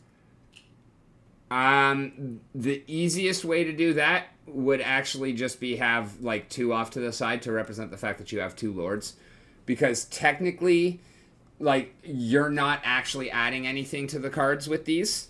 It's just static effects on the battlefield. There are other mechanics that actually put shit on your cards, Gotcha. and so representing them that way could theoretically be a tool to confuse your opponent as to what you're actually doing. Not intended as such. Yeah, I know. I play Grand Prix and Friday Night Magics and whatnot. Like, I'm fairly competitive, and so I always, like, proper play is important for reasons that don't come up often, but when they do, they're very important. Gotcha. Okay, so now I need to play how much to get something to attack? 6? 4 currently. Oh, excellent. 1, 2, 3, 4. This guy's going to attack with 5. And GG. He wins. GG's. Yep. That was fun. Yep. I could have won this game though. Yeah, no, honestly, like, I was not sure who was going to pull that one out, because you were definitely clamping down that vice. Like, he came out the gate swinging. That's exactly how humans is supposed to play. That's exactly how Merfolk plays. Like, our game could have very well gone very much the same way. The prototype deck, our sole purpose is to take a gigantic shit on our opponent's ability to play a fair game of Magic. We seek to be the most oppressive anti-creature deck in modern. Okay, so what was my deck's description then? Hello, my name is Human. In this deck I will seek to find out what it is to be human. What is a human? Why does it work its whole life to pay taxes only to die? Where did it come from? Why is it here? Who is human? Where is human? When is human? All good questions. To find these answers to these questions, we will need to dive into the human deck. As human, you live, you work, you pay taxes, you die. Nothing comes for free, everything has a cost, therefore this is a death and taxes built with a tribal human theme. First rendition. Edits will come, suggestions and commentary always welcome. Cheers, fellow humans. You were not playing Death and Taxes, at least not by anything that your deck showed us. You were straight fucking humans. You actually got Death and Taxes to death, and then taxed. Now, what was the value of your deck, Kevin, allegedly? Where do I see that? It's on the left-hand side of the deck description. So mine shows the price on Card Kingdom and the price on TCG Player Market. Oh, mine is between 1,000 and 1.1 thousand. I love the fact that I beat you with a deck that costs half as much. Yeah, that would also be a wonderful addition to Splinterlands. The market value of the deck at the time of the battle, so you can be like, yeah, I beat you with a cheaper team. Take that. Take that, I'll stop you. That was my fun. That was a lot of fun. All right, here is my deck. Now I need to go to the toilet. I'll be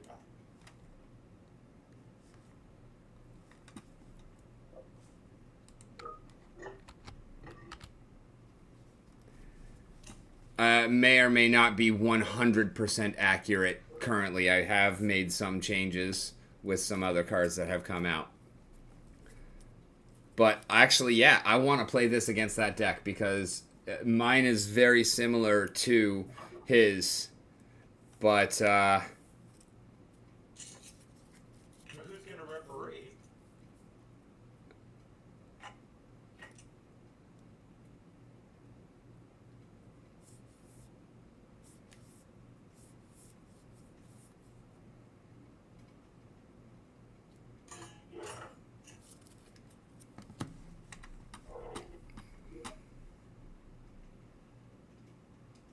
yeah, that's the problem. Me seeing your hand.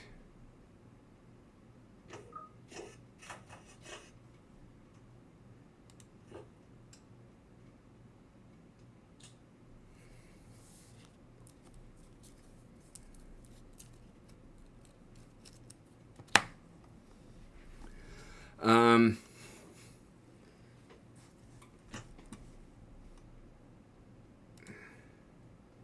fuck it. I will just play blind. I've got you broadcast on the stream. Oh, wait, shit. No, I don't, because I'm still in studio mode. Whoops.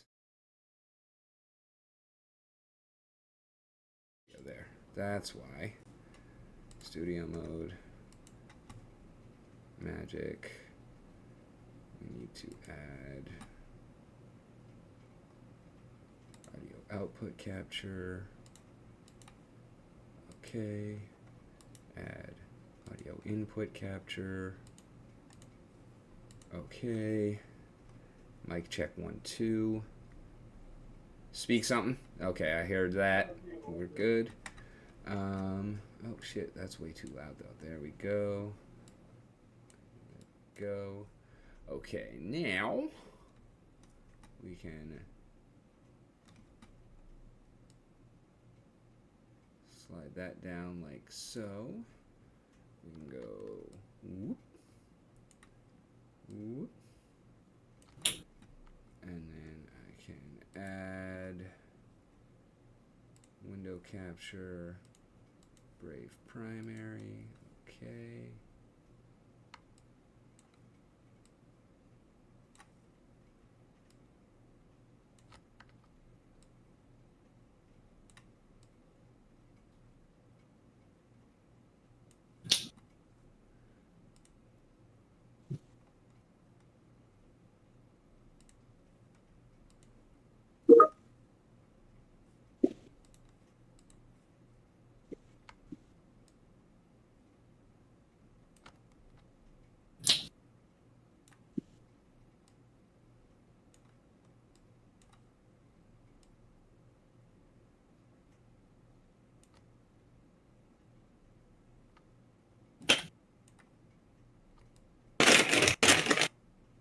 All right.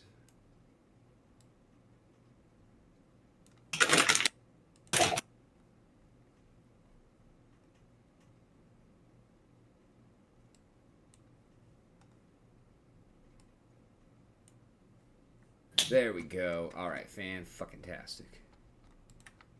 Actually, let's... I apologize for the dinging you would have heard in my absence.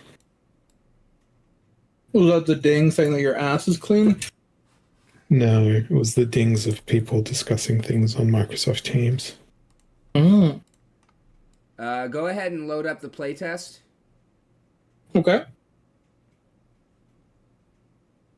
I want to make sure that the screen is well visible.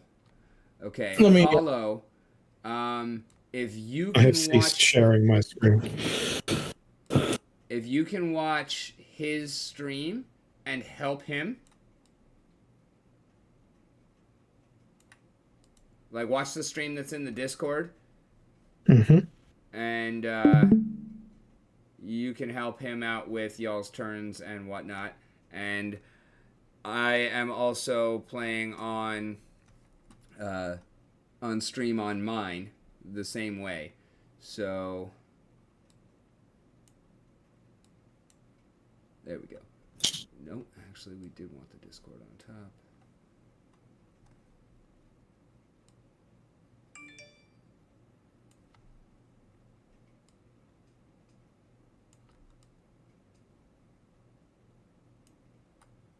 All right, so I will let you go first. I'm gonna keep my hand. Should we keep this or mulligan? You can zoom out. I have a high resolution screen available to me. Zoom in a touch more though. Okay. Yeah, perfect. I think we should mulligan. What do you think? Go to the card on the right.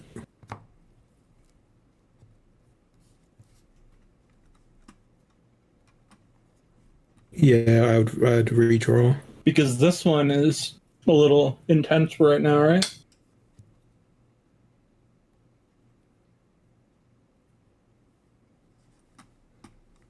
Yeah. I think we should mulligan. Yeah. Until you get 2 of those.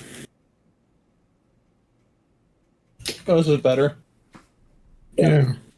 Let's see what those special lands do.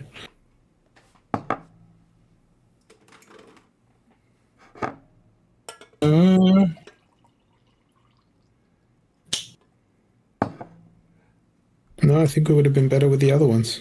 I fucking love that we are ghetto rigging this and just playing Magic Online like fuck it. But this is the janky ass lengths that you have to go to play Magic Online without paying Hasbro to buy cards that you don't own.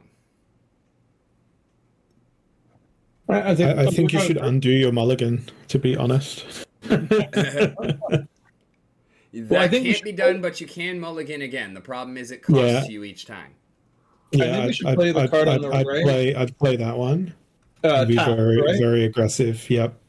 Oh wait, shit. Okay, I do need to pull up the stream.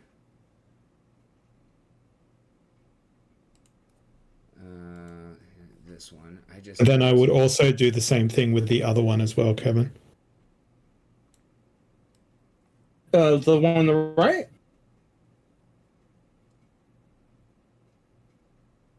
No, I thought there was another. My apologies. I thought there was 2 of that land. Oh, I okay. was mistaken. How can I see your I board believe our state turn is without over, seeing right, your Paula? hand? Alright. I think I've got it figured out to where as long as you don't scroll up too much or scroll down too much, I can see your board state and I can't see your hand. Okay. So I see that you played Watery Grave, right? Tapped, so you're not paying 2 mana or 2 life, or did you tap it 4 mana and pay 2 life? We played it tapped. Okay, that's what I figured. For aggression, 2 mana. All right. What? 2 mana, 2 life. Be aggressive. I'm going. Oh wait, are we? That turn's not over. So we've got 2. We take 2 life away from ourselves. Yes. Okay, so you did. But now we have 2 mana. No, you have 1 mana. Then what's the point of tapping it? It gives you 1 mana when you tap it. I thought we were playing it tapped. So you either pay 2 life, and it comes in untapped, and then you can use it, and you get 1 mana. That makes 1 sense. mana is My either blue apologies. or black. I apologize. You can just bring it in untapped. We're gonna play use it for tap. mana the first turn, but you don't pay any life. But Yeah, whenever let's you have a use look it, at you that. get blue or black. Let's have a look at that rightmost card, Kevin. Yeah. Yeah, you should probably play that. You think? Yeah, it's just a normal land. Well, What for the about purposes that of us second- playing it right now. What matters is can you actually use that mana on the first turn? If you don't have anything to play for 1, then play the tap land tapped and don't pay for it. And that way you're better off because it's going to give you those 2 colors of mana that you're going to need. Yeah, I'd play it. Okay.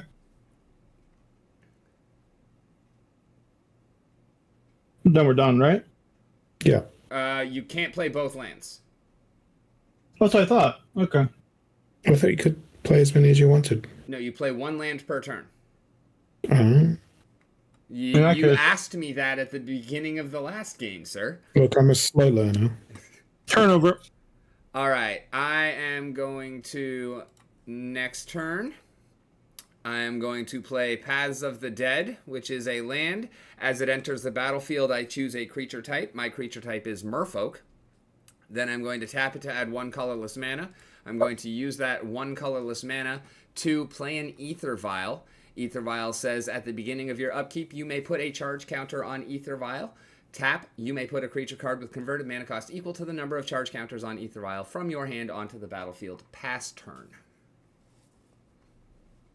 Okay. Meaning.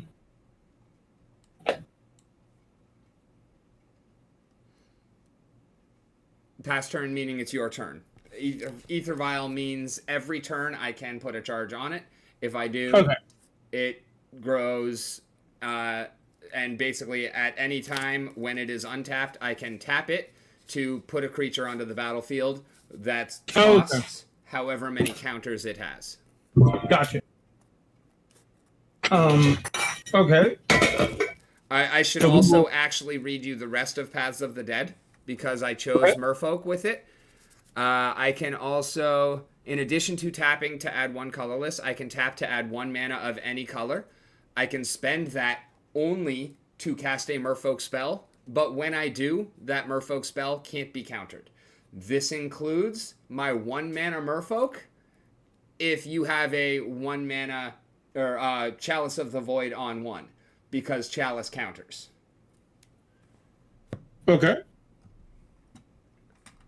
So That being I guess said, it's still the beginning of your next turn. yes, we are clicking next turn, and I guess we will put the Academy Ruins down, Hollow. Sure. Put target artifact card from a graveyard on top of a library. I don't know what that means. Do you, Hollow? Well, there's nothing in the graveyard, so it's irrelevant at this point. Yeah, but if an artifact card is in your graveyard, then you can put it on top of your library. Okay. I think probably pay tap sack or something like that, or maybe just pay tap. I don't believe there's anything else you can do because you've only got 1 energy. It's us, Hollow, not me. Don't we have 2 energy, though?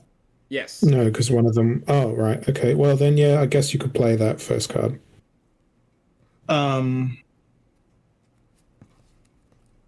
Do you want to, though? Does it make sense? You don't always want to play something just because you can. I don't think it does at this Me juncture. neither.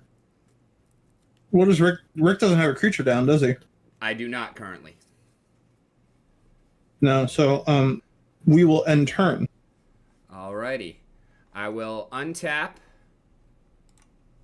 And then during my upkeep, I will add a counter to Ether Vial.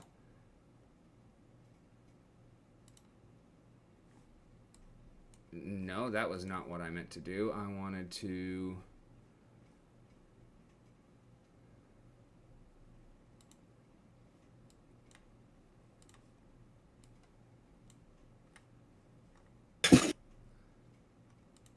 Damn it. Alright. Ether Vial is on 1. And then I will draw my card for the turn.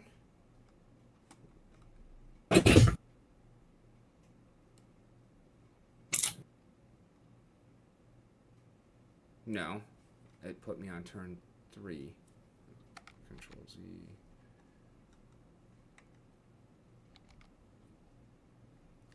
Okay.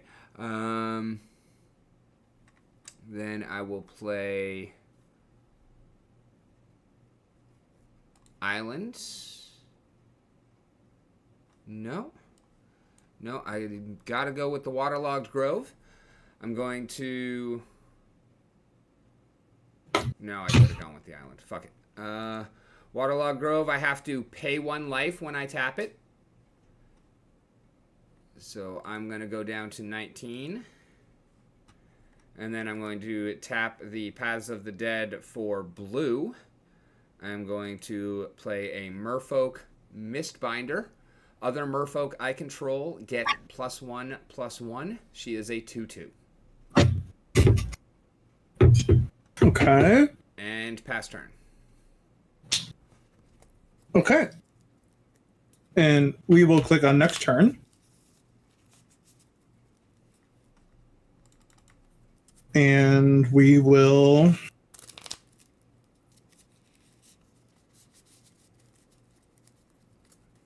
What should we do, Hollow? Struggle. Huh? Magic Struggle. Harp used struggle. Not very effective. I don't believe there's much, if anything, that you can physically do. Well, Rick does have a creature down now. This is The true. Rick merfolk. does have a creature down now. The Merfolk Yeah, Shaman. you can do this. I suggest that is what you do. Yeah. We will play Glass Casket on the Shaman. First, you play a glass casket. Then, when Sorry? it enters the battlefield, you target the shaman. Important, because you did not cast a spell that targeted my merfolk. Okay. Another one of those things that doesn't matter until it matters. But scroll down a little bit. I can't actually see the text on glass casket. Okay. When it enters the battlefield, exile target creature an opponent controls with converted mana cost 3 or less until glass casket leaves the battlefield. Alrighty, so I am going to bring this down here to exiled. Mm-hmm. And if and when I kill the glass casket, then I will get it back. Yes. Alright. So we are... Yep, we're ending our turn. Before the end of your turn, I am going to tap my Ether Vial. Mm-hmm. And that is going to bring into play a Mist Caller, which is Okay. a 1 mana merfolk. Mm-hmm. And I can sacrifice it until end of turn. If a non-token creature would enter the battlefield and it wasn't cast, exile it instead. So, like, this is a creature that just entered the battlefield and it wasn't cast. Okay. If you were to do that, I can say, no, fuck you. Okay. Alright, so I am not going to hit next turn because I am actually a turn ahead by accident. So I'm just going to manually untap everything during my upkeep. I'm going to custom token 2.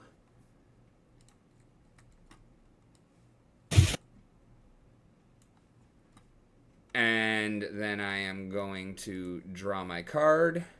I am going to play land for turn.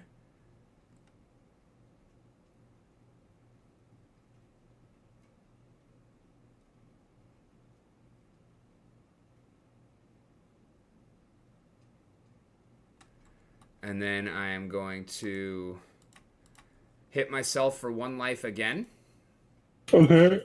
To get green mana out of my waterlogged grove. I'm going to get blue mana from my Paths from the Dead and blue mana from my island. I'm going to play Kopala, Warden of Waves.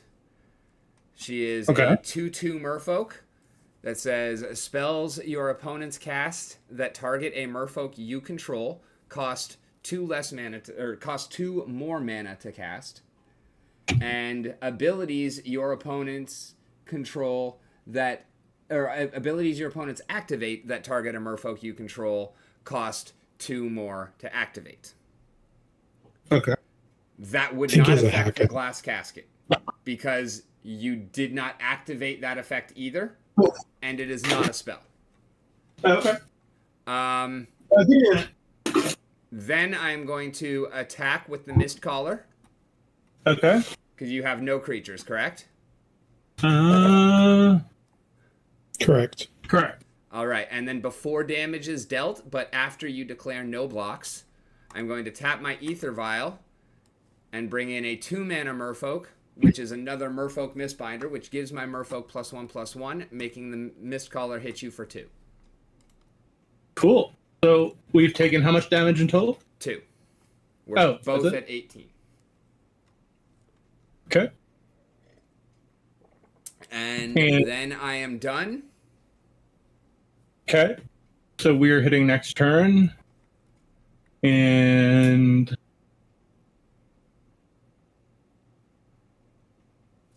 I have no idea what this one does. Do you, Hala? 1 minute.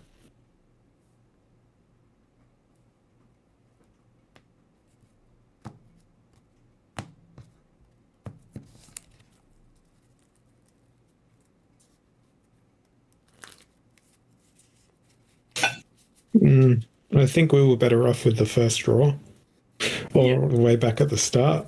I agree. What was the newest card? What can it do? This one over here? Yeah, even though we can't afford to run it. Can we afford Oh, to that's run? powerful. Can we afford to run this one? No, that costs 3. Oh shit. Can we? So the only thing we can afford to do is this, but we'd have to ask Rick what it does, right?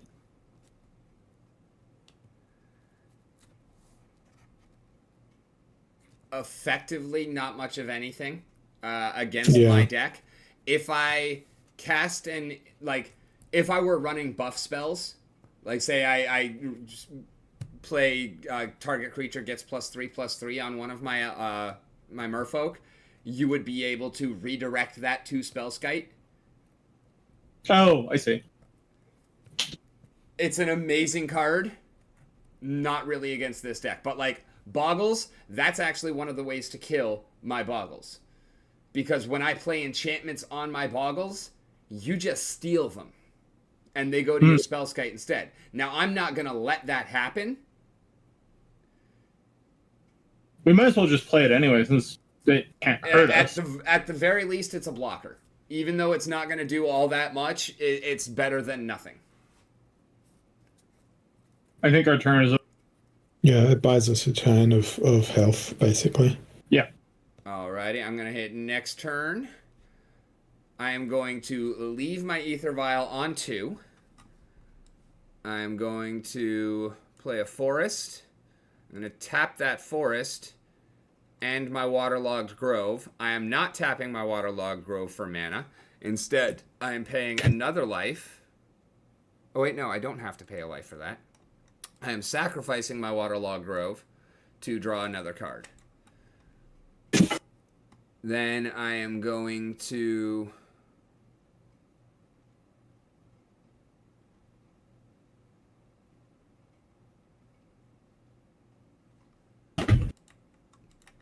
pay my 2 blue mana for Master of the Pearl Trident, who is going to come into play, give all of my other merfolk +1/+1.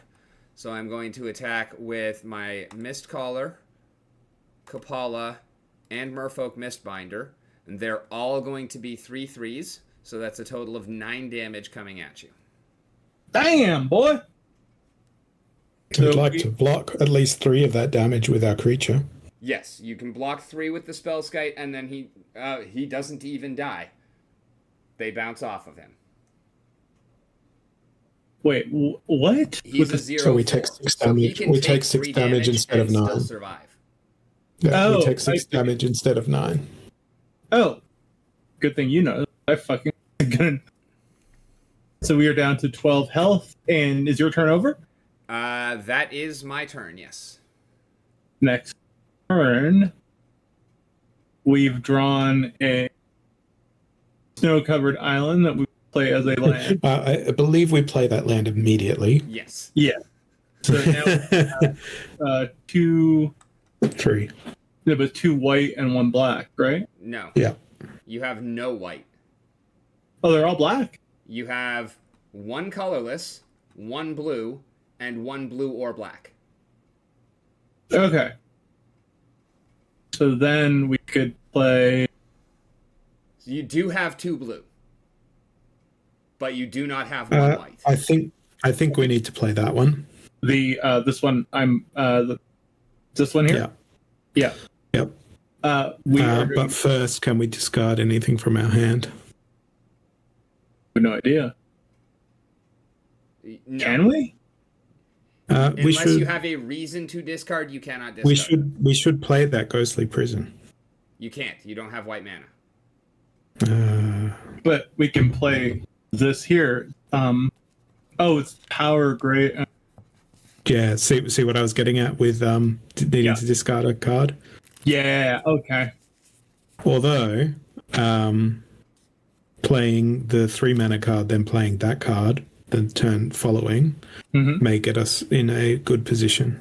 I agree. So play the Bridge of Khazad-dûm. Khazad-dûm! Oh, come on. Don't tell me you don't know your Lord of the Rings. Creatures with Fuck power off. greater than the number of cards in your hand can't attack. Fuck, I made us a meme about that exact moment, and I made you Gandalf. And Okay. I believe that's the end of I our believe turn. that's the turn. Yep. I think it was well deserved in that instance, though.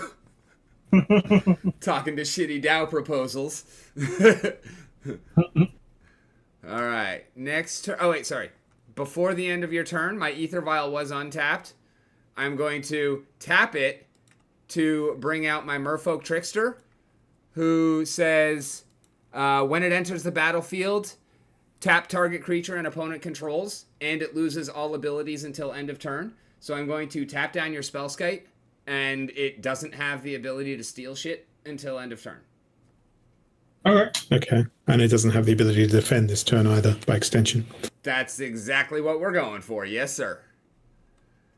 We're Then, fucked. beginning of the turn, we untap, we draw, and I am going to... Boom, boom, boom. I'm going to play Marrow Regery. All other merfolk I control get +1/+1. Whenever I cast a merfolk spell, I may tap or untap target permanent. Okay, so that brings you to how many attacks? So this attack will be for 4... Oh, wait, no. Okay. 1, 2, 3 lords. Yes, so 4 plus 5 is 9, plus 4 is 13, plus 4 is 17, plus 5 is 22. Let us pause for one moment. Kevin, can you read the text on the bridge of that on the bridge card? I most certainly can. Creatures with power greater than the number of cards in your hand cannot attack. Okay. How many cards are in your hand? Four. 4. All right. That means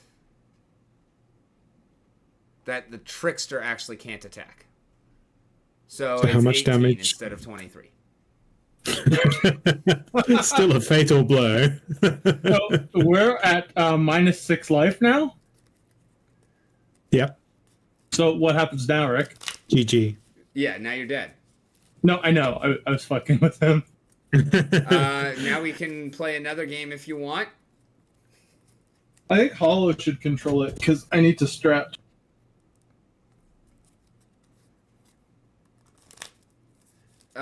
Link him the deck in the. No, I'm gonna go pick a better deck. Oh, okay. There is no Honestly, better that deck. is a great deck for what I'm doing. It just didn't get the same start against me that it did against you. Like, if you guys had played the same game that he played against you, we probably would have had the same kind of outcome. Like, it would have been a race just like y'all's was. What would have happened if two people played this deck against each other? Then it really comes down to who draws better. Because this deck's biggest issue is running out of gas without the opponent being dead or completely locked down. Like, right now, I have no cards in hand. If you actually manage to survive through the next 2 turns, chances are I'm just fucking lose. No, I meant my deck. If my deck played against someone else playing the same deck. Oh, then it's really going to come down to Okay, I've got who my deck. gets a Mech Pro down first. Well, Because that's your timer. That 8 turns. And there are ways to cheat around it. I mean, if you play... You've already got 3 chalices in play, like, you could actually have 4 Chalice of the Voids in play already when you put the Mech Pro on one on turn 4. Because you could play one of them for 2 mana and then 3 of them for 0. And it's not going to matter.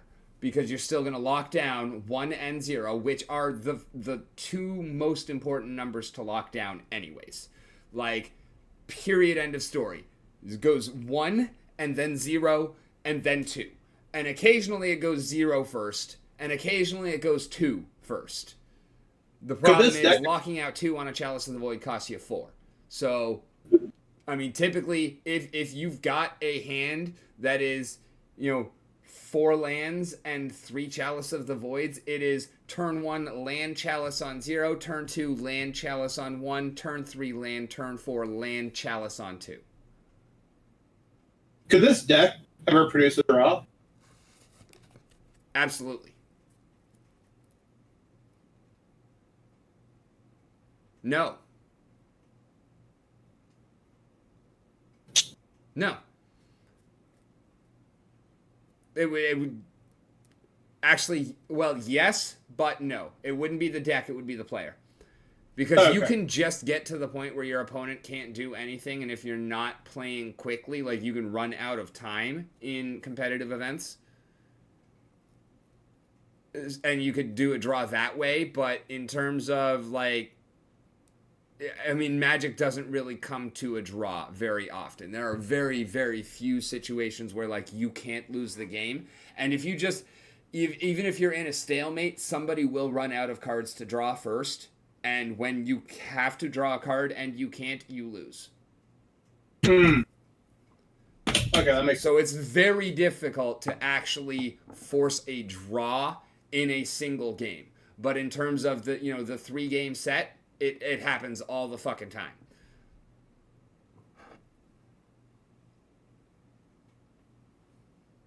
You'll go 1-1-1. Because you'll play the first game, you'll play the second game, and then the third game you'll run out of time, and when time is called, because you get 50 or 55 minutes for a round. I have seen hour rounds as well.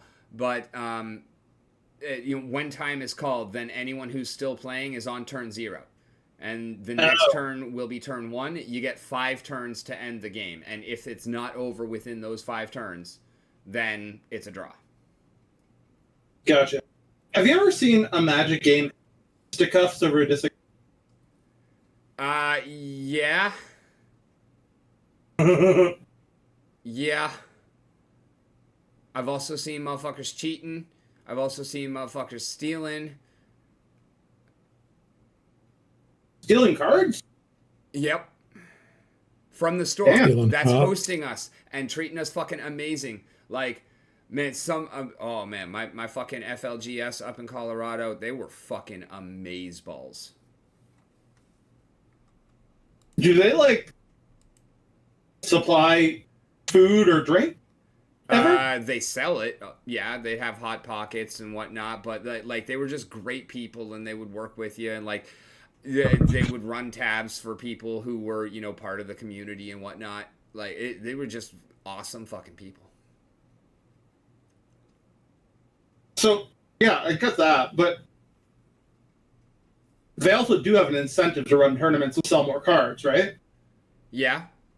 Okay. I mean, it's not even that the tournaments sell more cards. The tournaments build the community. The community buys cards. Yeah. Like, it's not like I would be buying a Russian box of every set that comes out from that particular store if I wasn't playing at that particular store all the time and therefore was opening them there with my friends. Oh, right. Yeah.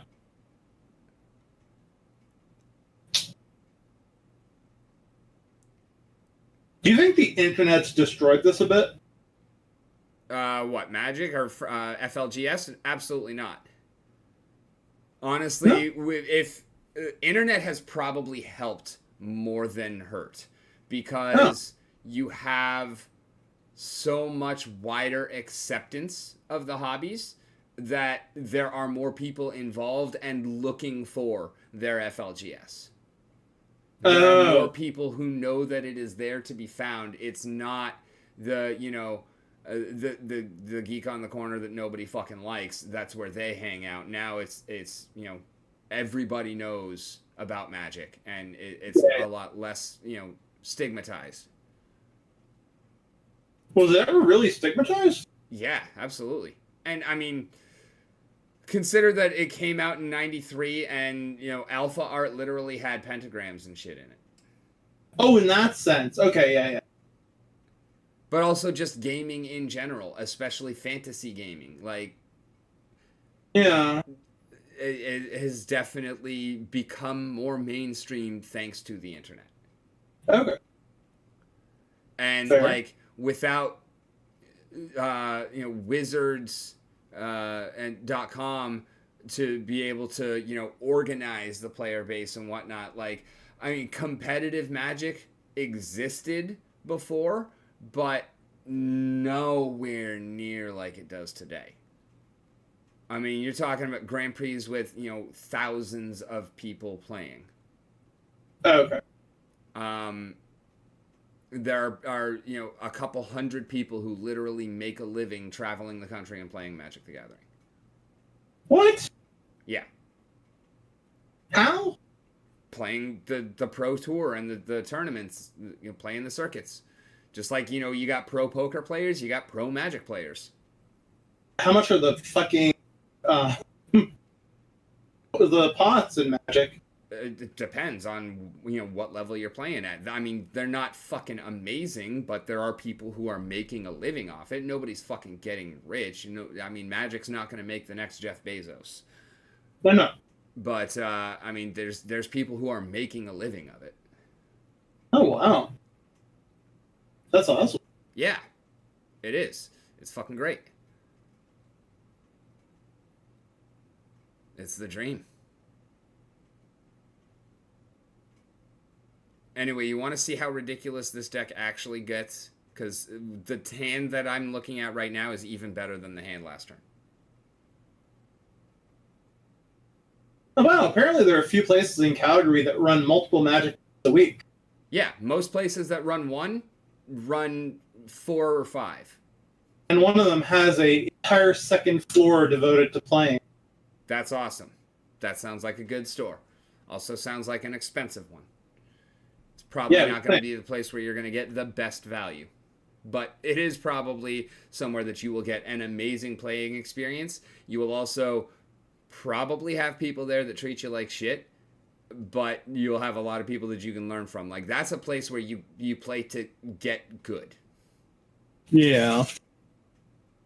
The notion of being treated like shit for being a noob is kind of like... Yeah, I mean, I hate that, but when you're talking about a place that has an entire floor dedicated to it, by definition, you're looking at a crowd that is big enough to contain a couple douche nuts.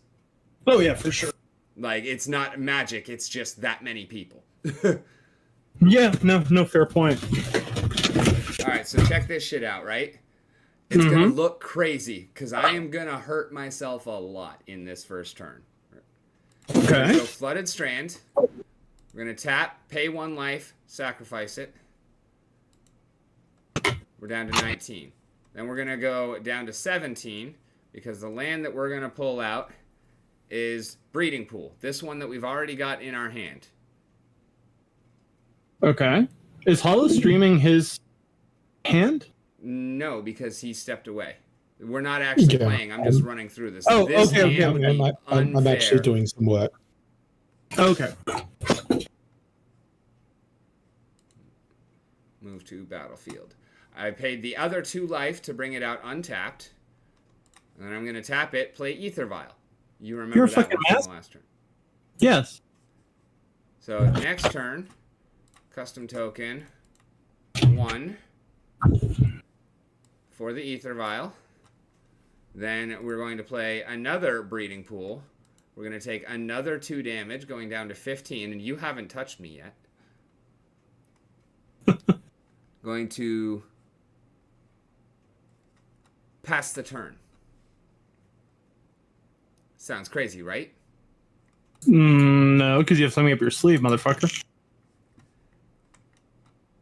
During your end step, so that you can't respond with any kind of sorceries or anything like that. Like, I wait until your opportunity to do most of your shit is up. Then I will tap the Ether Vial, which will give me 1 to bring in the Rishad and Dockhand. Then I'm going to tap the 2 Breeding Pools and play Merfolk Trickster, which has Flash. So if you played any creatures, they're now tapped down, so you can't block with them. Okay. And that's at the end of your turn. So then my turn begins. I play Mutavault. I tap my 2 breeding pools to play Tide Shaper. It has kicker 1. When it comes into the battlefield, if it was kicked, target land becomes an island for as long as Tide Shaper remains on the battlefield. So I'm going to target one of your lands, preferably something that you need. If I can block you off of a color, I'm going to do that as well. And as long as this creature stays out, that land is an island instead of whatever the fuck it was. And this first creature that I played, well, he has Island Walk. So now he's unblockable. And your only blocker is already tapped down. So I'm going to go ahead and swing in for 3. Pass the turn. Next turn, we're going to come out. We're going to roll up our Ether Vial to 2. Mm-hmm. I'm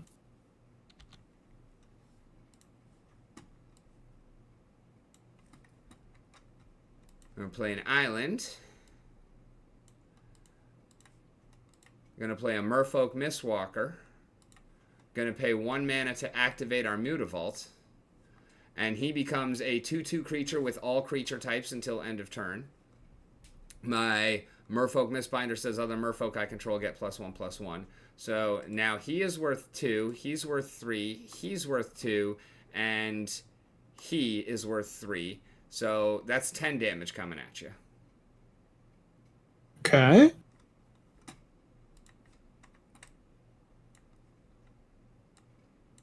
Next turn we play a Waterlogged Grove. Tap, tap, sack. Draw another card. Tap, tap. Play Lord of Atlantis. Other Merfolk I control get +1/+1 and have Island Walk. So now all of my Merfolk are unblockable because you have an island thanks to my Tide Shaper. And then I've got 3. Another 3 is 6. 4 is 10. And another 3 is 13. Unblockable coming at you. Yeah. Survived that one, did you? Okay, next turn.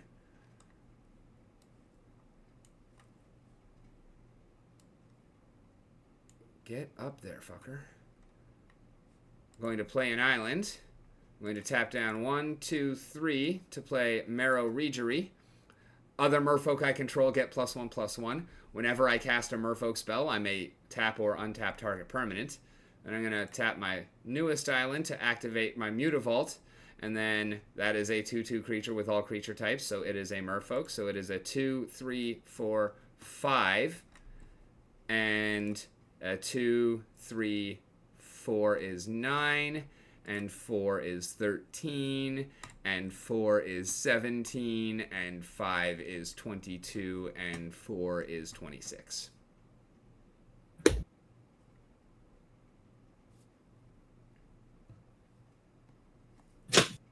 That's a pretty brutal fucking deck. Right?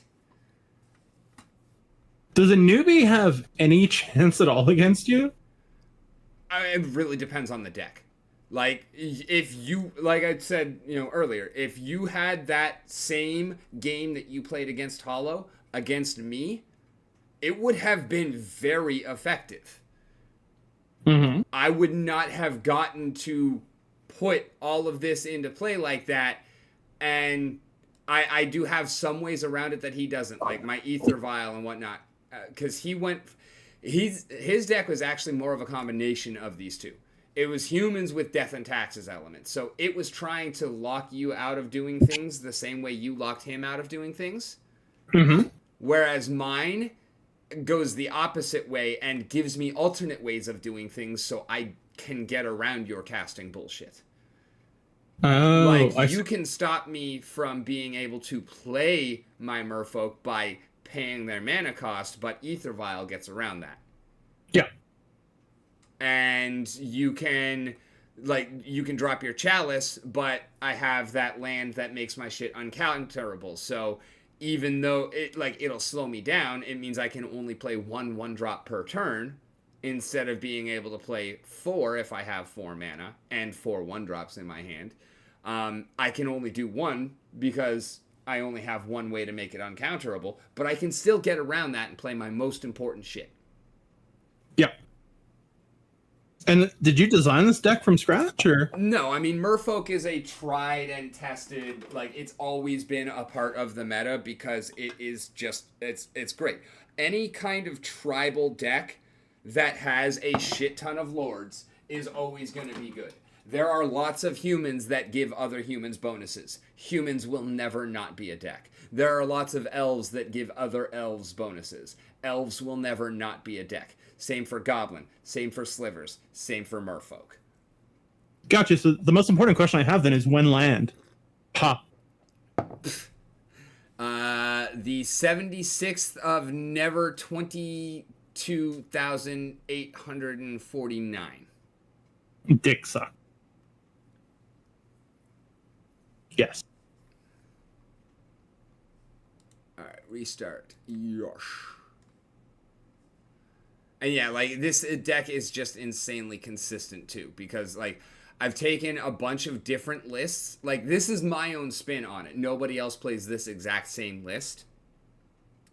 But they're like, it's a very popular. Oh, I mean, someone statistically probably plays that same list. Yeah. Actually, So now, I mean, my shit is unlikely because I pull in cards from that nobody else plays. So here's a challenge for you, Rick. I have a challenge for you, I think. It should be today, your day, and my day. I should be receiving the Magic the Gathering 2022 starter kit with 2 ready-to-play shit decks. Yeah. Would we be able to build those in the online thing, and then we each randomly get a shit deck and face off against each other with a said shit deck? Yeah. That might be interesting, because that might level the playing field a little bit. I mean, maybe. I feel like we made the field fairly even by saying, just pick a random deck. I guess I could also just pick a random deck. I say that more in the sense of, like, I literally had forgotten how to play. Yeah. Well, and that's what I'm saying is, like, changing the cards is not going to change the advantage and experience that I have. No, but I meant in the sense that I would presume the starter decks have cards with simpler effects. Yeah. I mean, you're not going to see Ensnaring Bridge and Ether Vial in starter decks. They're complicated cards. Yeah, it looks like there's like fucking Seven-Tail Mentor, Extraction Specialist, Welcoming Vampire, Yeah, and I don't even know any of those cards because I have not been paying attention for a while. Oh, then we're definitely playing these decks against each other. One of the decks is... Yeah, so when you get them, then just create an account on Tapped Out, and then you can go into the deck builder. You can just build both decks, and then if they're not just already give me there, the link, and I can play it. That would actually be fun. And I mean, it's pretty simple too. You can. Not that this wasn't fun. You get what I'm saying, right? Yeah. Like, just have you playing like this shit deck sounds like fun to me.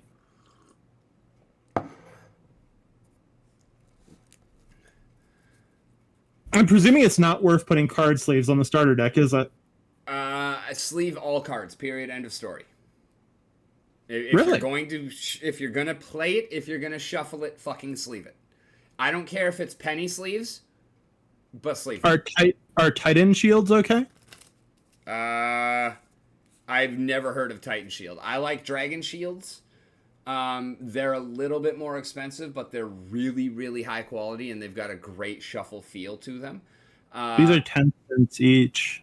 I prefer matte over glossy just because of shuffle feel, and they also tend to last longer. And so, like, you can go with, like, a lot of the cool art sleeves and whatnot. It's whatever. The only thing that's really going to change is shuffle feel and how long they're going to last. Like, I don't care what kind of sleeves you use. Yeah. It's better than not using sleeves. I'd be curious to try to play with Meredith and see if she has fun. I was about to say, sorry, do you say the name on stream or not of Mrs. OTM? I do sometimes, but I generally refer to her as Mrs. on the Mountain. Yeah, Mrs. on the Mountain. She is not interested in Magic whatsoever. No, but has she ever played it? No. I've tried to begin, and she just, like, eyes gloss over 10 seconds in. She just, no fucks given. Not a chance. But you don't mind mermanning. Yeah, no, and I mean I can't say I've never done it, but I mean it's still fun. Like she doesn't have to like everything. I don't like everything she likes. No, yeah, no, that's not what I mean. But yeah, that one is shared. But if she's mermaiding, but even if you don't have a tail on, you're mermanning by definition, no? I'm mersisting. Okay, yeah, that makes sense actually. No, he's just playing his Mermaid Magic the Gathering deck at the same time. No, actually, being out there with the mermaids is what made me come home and really want to bust out my motherfucking mermaids, my merfolk. Oh, I didn't even think of that. I even was joking with them there. Like, I want to go home and play my fucking merfolk. And you did. Exactly. Why do you think the entire situation came up? And by the way, y'all were asking about the prices on the decks. This one is 416 to 470. That doesn't seem that bad. My version is little more than that because, well, I'm trying to build the entire deck in foil. And so, like all four of my Mutavaults are these guys. It's a $2 card. Mine are 11. Not that much of a difference, but like islands are worthless. These ones are like $3 a pop because they're foil full arts. Silvergill Adept is like 30 cents. This guy's like $3. It's not foiled out fully yet, but this is my first attempt at making a fully matching, fully foiled out deck.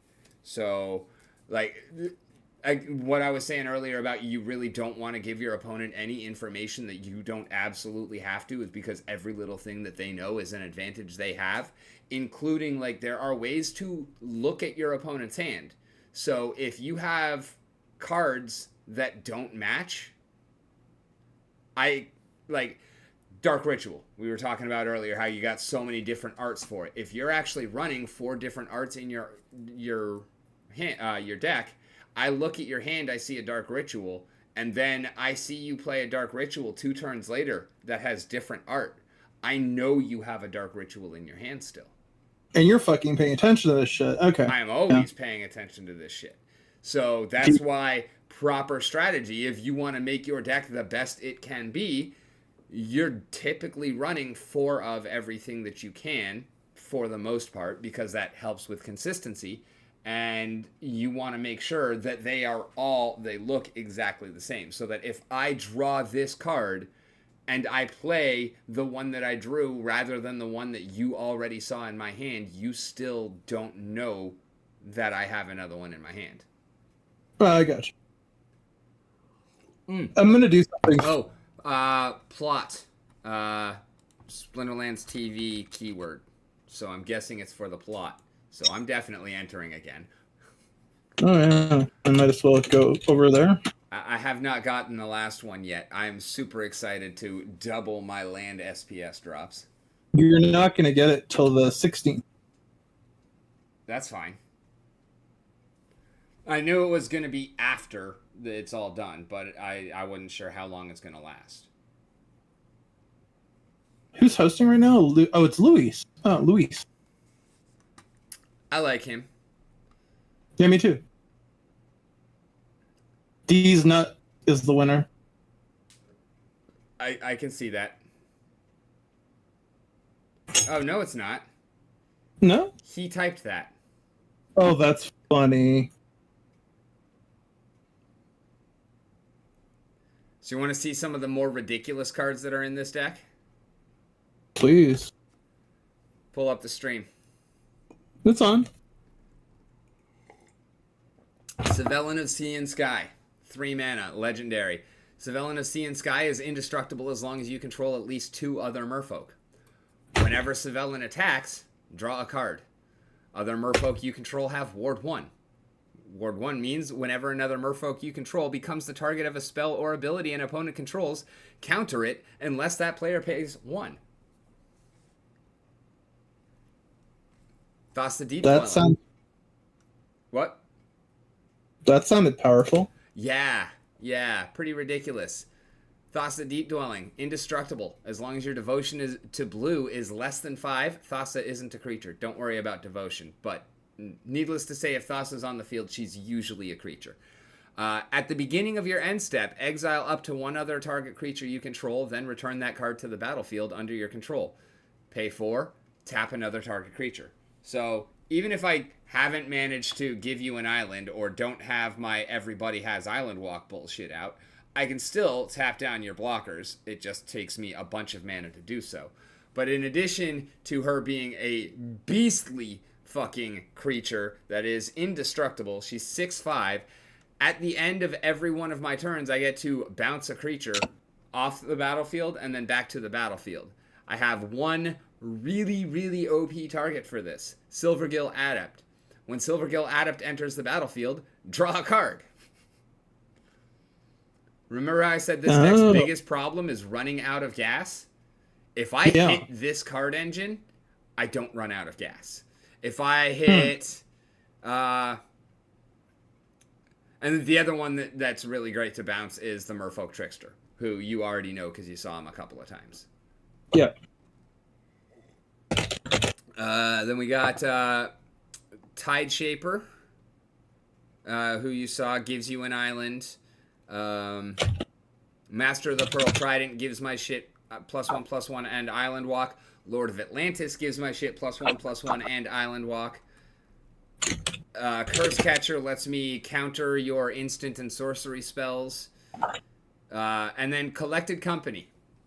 This is the spicy card that nobody fucking runs in Fish. And honestly, it's not great, but it's amazing. It's 4 mana, which is why nobody runs it in Fish. It's too expensive for the deck. But it is instant, so I can do it anytime. And look at the top 6 cards of your library. Put up to 2 creature cards with converted mana cost 3 or less from among them onto the battlefield. Put the rest on the bottom of your library in any order. There is 1 creature in my deck that I can't pull with Collected Company, and more than half my deck is creatures. So chances are, out of 6 cards, I'm going to get 2 really good options that are 3 mana or less.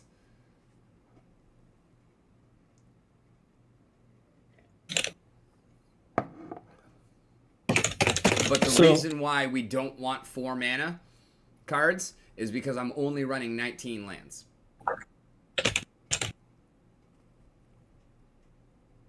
So, question. I think that tomorrow night, does it sound like fun to unbox, what are these called again? We do actually have a plan for tomorrow night. New Game Tuesday, we're going to have Tyler from Nifty on. Nifty what? Nifty Arcade.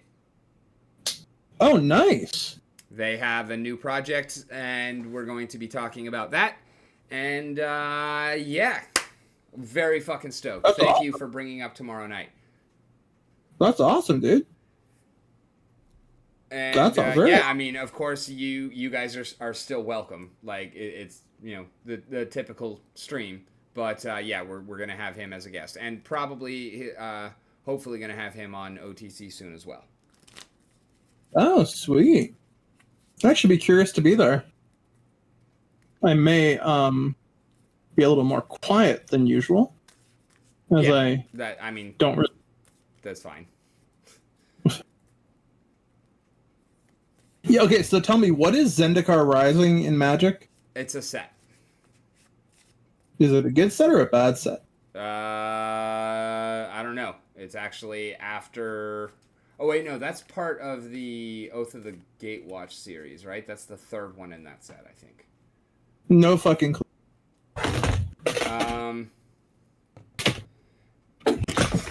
Most sets are good to a point.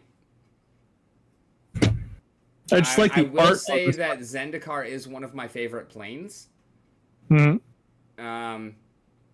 Zendikar is one of most people's favorite planes. The lands there are absolutely fucking stunning, and Zendikar was actually known for its lands because it was the first one and the second one. The first one was one of the few places to find full art lands a while ago. Right. No, now because they're a lot more common, but when Zendikar came out, full art lands was a big fucking deal, and it was awesome. Oh, okay. Yeah, because I just ordered a box, I guess. A box of trash. Yeah, future trash. The lands just look so cool.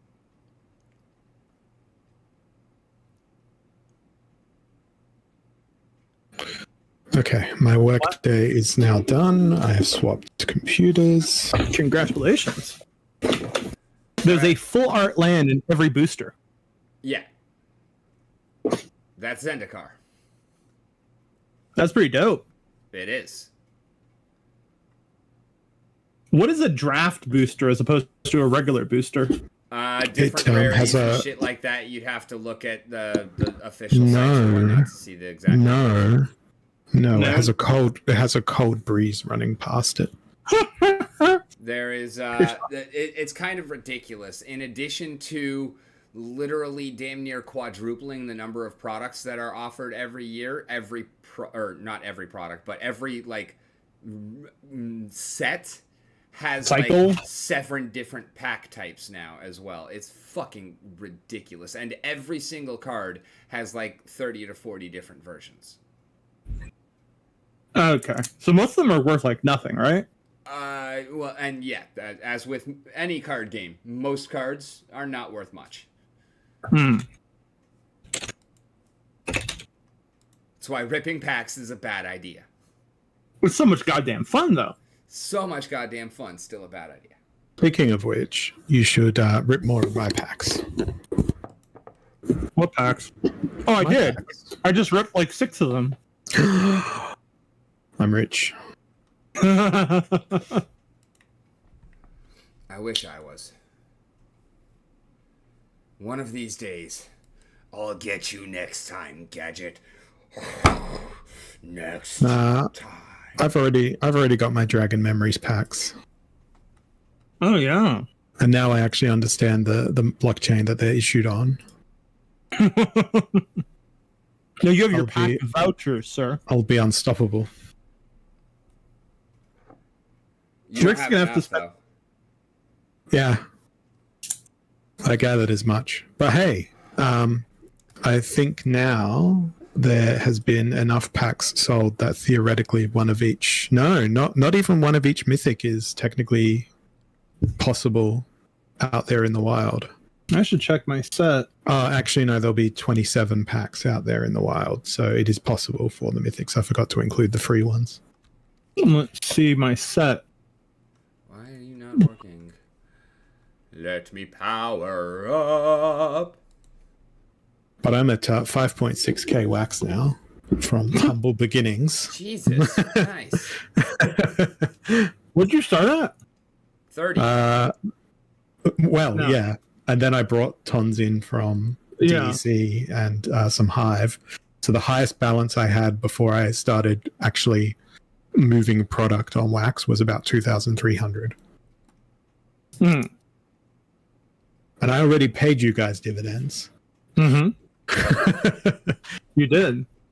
You will get more in time How do I check the set? on Atomic Hub.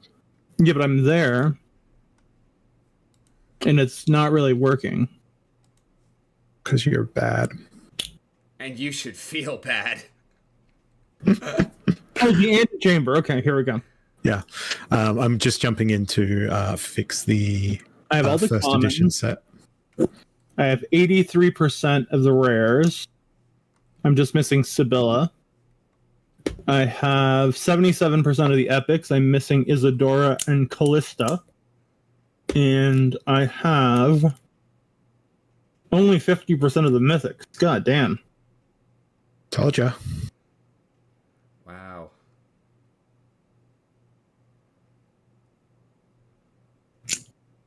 My last few days worth of memes look like shit thanks to this shadow ban. See a lot of 000s. I've been voting on all of them. How much hive power? 001s, 1006, a lot of 000s. How much hive power do I need to get up to 0.001? I wonder. There's a web app somewhere that'll tell you that. Figures. Probably a ridiculously high number. I don't know. I think I hit 001 sometimes with my 50. It really depends on how much my vote power is worth. Because like right now I'm at 64.27. Okay. How much do I have? I have hive power. Why is my power up not fucking working? Oh hey, I have EXT to say too. I only have 30. $1.46 of HBD plus 1061. Oh, it's not loan saving. Oh shit. Can I have your HBD? No. Yeah. No. You have enough I- HBD. No, I have no HBD anymore. Oh, fair point. I sold all my HBD last night. Yes, I was there with you. Yes. Oh, You did it I have remarkably not quickly. done faucets yet. I'm just seeing if it's moved into my other account now. No, not yet. I transferred it from account A to account B this morning. It'll arrive probably overnight.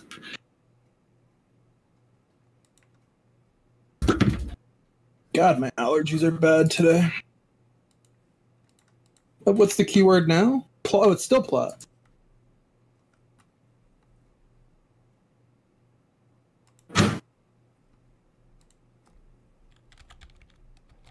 Luis, you do not need to drag this on.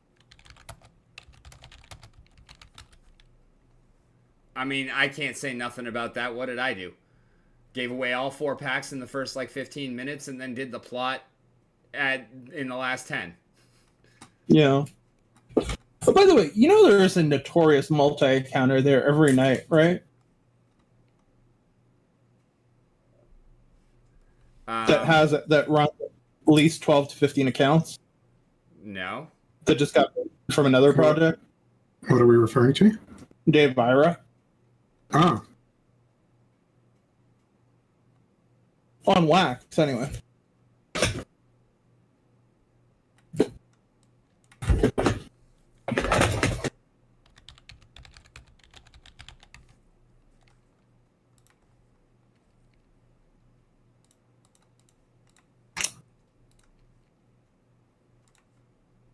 Hey, why is Subluck not on? I'm gonna stream on my own Twitch channel tonight. Really? When? When my friend Crystal bugs me, Oh, nice. when she's finished with work and has had her dinner, we will do our gaming session streamed, and then I'll record it and upload it as well. Because I figure if we're just sitting there recording it offline and then I'm just going to upload it, I may as well stream it at the same time. Right. Yo, why the fuck not? I don't think I've ever seen you live. It'll be Dungeon Siege 2 Broken World. It'll be me working while you guys play. And So. it will be us fucking just rambling about incessantly irrelevant bullshit. That's a good way to get people to follow.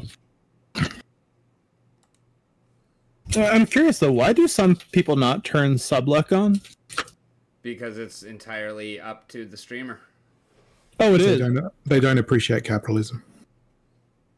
Okay. They haven't read Das Kapital. I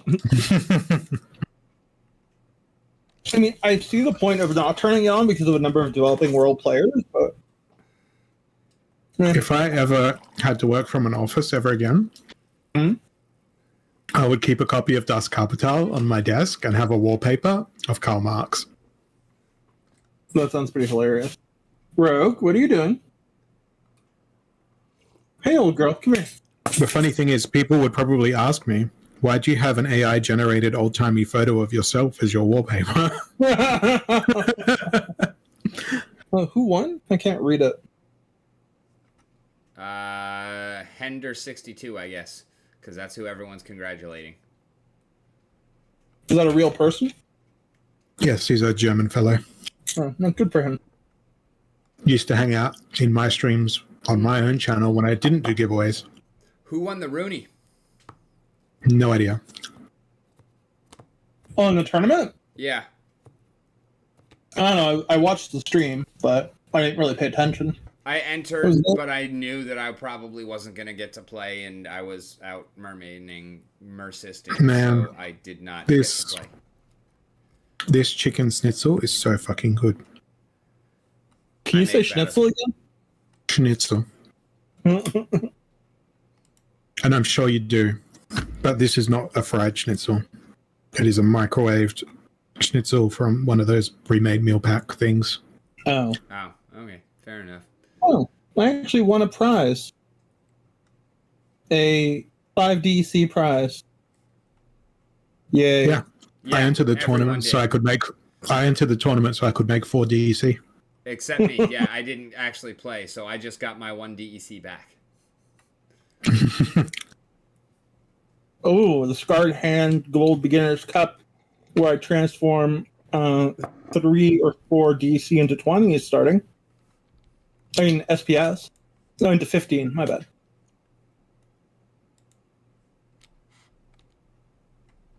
More people are entering the SPS tournaments now that there's SPS staking.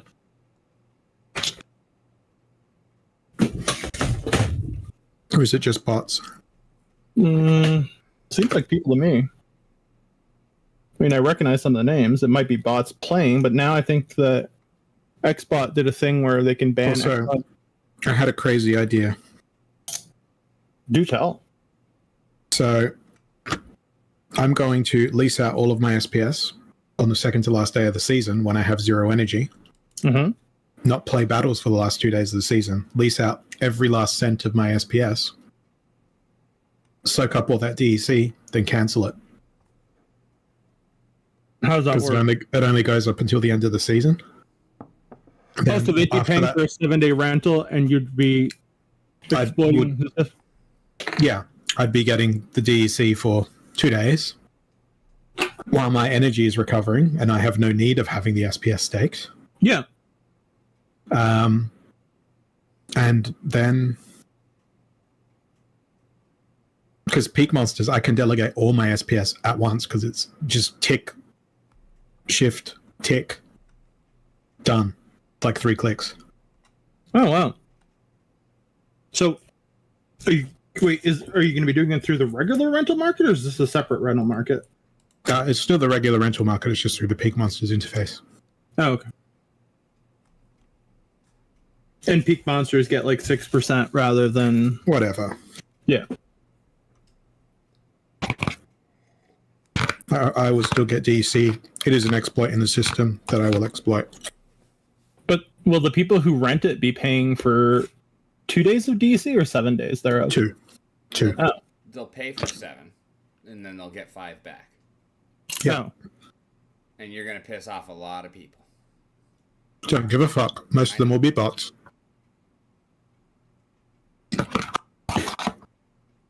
If the bots are smart, they won't request a delegation on the second to last day of the season.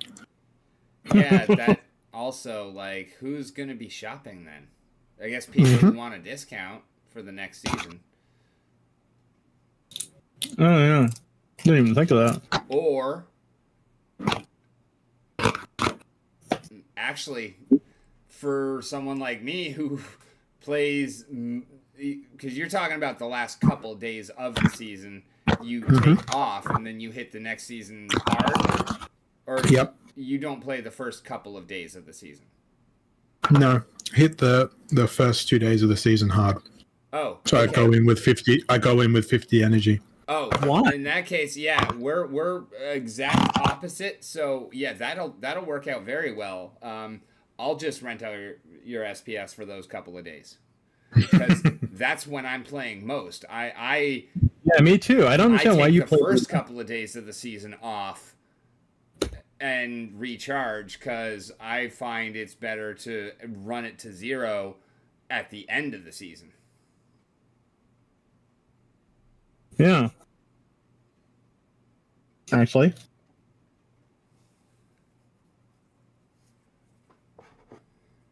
Can we just rent DEC for you from the last 2 days of the season under the table? Peer to peer? Yes, that is a possibility. Yeah. Do you take whack? I would take wax. That is like so under the table because there's no transaction on the actual Splinterlands chain. It's just like, look at this guy being a nice guy. No, because the way I'm thinking about it is if you say, if that's something you're doing, I'm just going to stop playing like very shortly and do that. Because on both my accounts. They'll throw in a fix once they realize people are doing this. Yeah, I know. But I'm going to exploit it until it is fixed. Yeah, as you should. And I mean, market's gonna market. Yeah, it makes more sense to go directly through you than to fucking pay a cut to the middleman. Yeah, we'll split it.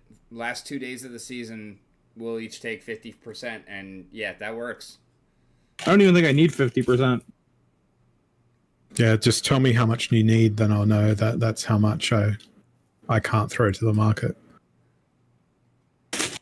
Where do I find the table to know how much I need for Diamond 3 again? Fuck if I know. SPS staking table, maybe? Splinterlands. I've got it up on the stream. Techie made a spreadsheet, so I'm just gonna put in. Yeah, all right. So 2,900 is what we would be basically want to get full for. For what level? My guild bonus. What is your guild bonus? Let's pretend I don't have a guild bonus. Max is 13, right? It goes over. But I mean, I thought that there was an actual max. What's that at? Mine's over 13.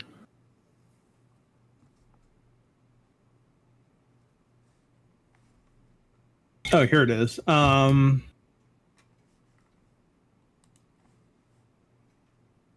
Holy fuck, that's a shit ton of DEC.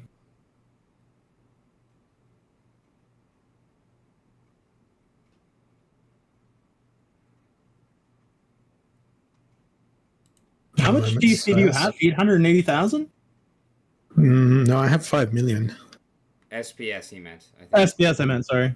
800,000 or something.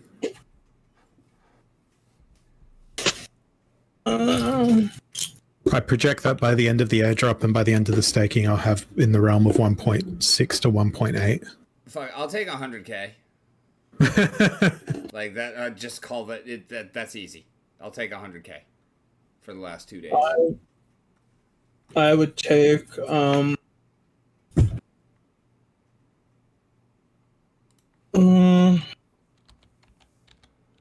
300K. Split across 2 accounts.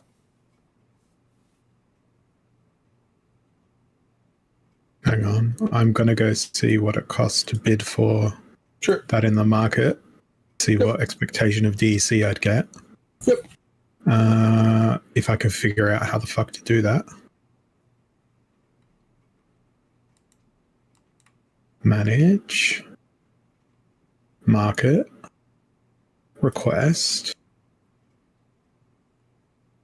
400,000. Pay with DEC. Rental days is 7. Wow, there's a fee to even lodge a bid. What? Yep, 1 DEC per bid. So what is the highest at the moment? The highest bid.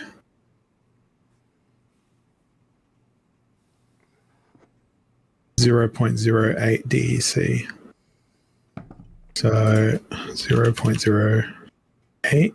Wait, 0.08 or 0.008?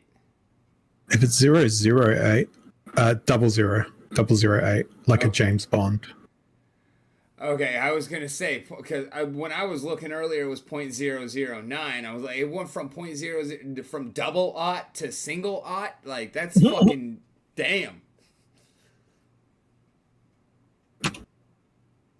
So 400k. Wow, that's like 22,000 DEC for 7 days, but 22,400 divided by 7. 3,200 DEC per day for 400,000. Is that like $3? Yeah. Jesus Christ, that's nothing. Yeah, I'll give you 1,000 DEC a day for 100K. Yeah, then Kevin's got to pay the other 2,000 per day. I'm good. Which he's getting even more than I am out of it by 50%. So yeah, by 100%. No, just So tell me what I owe you. 4,000 4,000 DEC for the 2 days for Kevin. 2,000 DEC for the 2 days for Rick. Sure. And you're fine delegating it to 2 different accounts, like my parts to 2 different accounts? There'll be a small administration fee of 10 trillion. Go fuck yourselves. Yeah, I thought so. But I'm sure it can be accommodated. Wonderful. Nice doing business with you, sir. Now I just need to know when the season ends. And I need to turn. Blue is asking you to kind of walk through how it's an exploit, Hollow. He says, I didn't follow that. I did understand that SPS delegation is cancelable at end of season. Can you explain the exploit again? It's mainly to understand what could happen to the SPS I'm renting at end of season. So what I'm going to do is I'm going to run my energy down to 0 at the point where there's like maybe 1 day, 18 hours left in the season. At that point, I no longer require my SPS stake because I will be playing no more battles until the start of the new season. Therefore, I can go delegate all of my SPS to other people while my energy is recharging. I can then earn DEC during that time, and then at the start of the new season, before I want to start battling again, I cancel all of those delegations and all that SPS is mine again. Because as I understand, there's no cooldown on it. You could go even crazier than that. Yeah, and do it every 48 hours. Yeah, absolutely. You could straight up go back to the old rent your cards for 1 day and play for 2 days worth of prizes mechanics. Yeah. What it should really be is you must have the necessary amount staked in SPS for your league in order for your energy to recover. Yeah, I agree.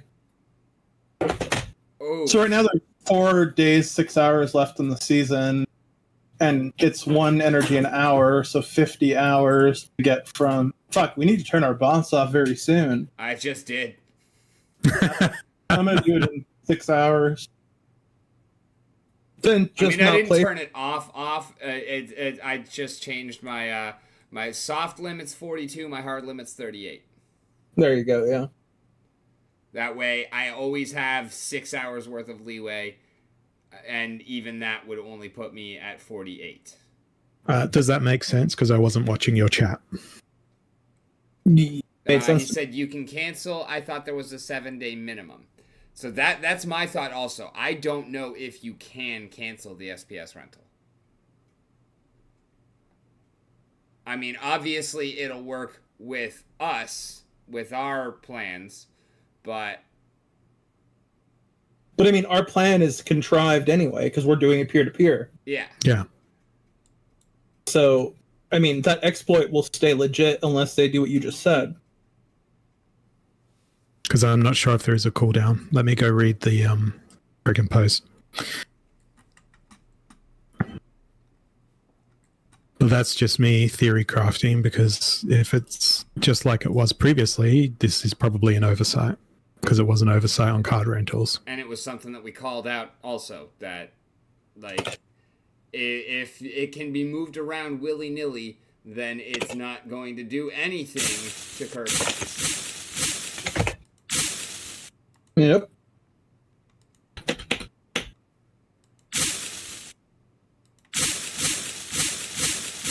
All SPS rentals will be for 7 days, which is the minimum length of time required before an SPS delegation can be removed. Okay, never mind. There is no such loophole. Oh, not even in peer-to-peer? Anyone looking to rent out their extra SPS, all SPS rentals will be for 7 days. But peer-to-peer, gloves are off. There you go. Which is still a massive loophole for the bots because it means that they can just move the shit around every 48 hours. Yep. If they're smart. And since they're bots, they can do it automatically.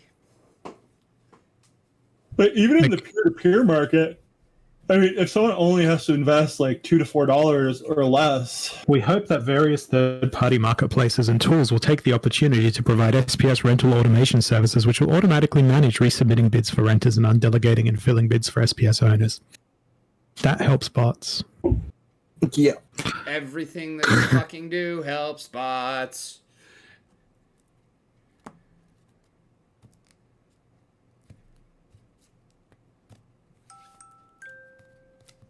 Dun, dun, dun.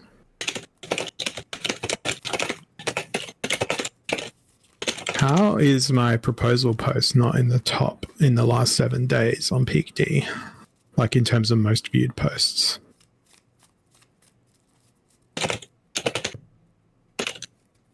I wonder if it will emerge there. Maybe you've been shadow banned.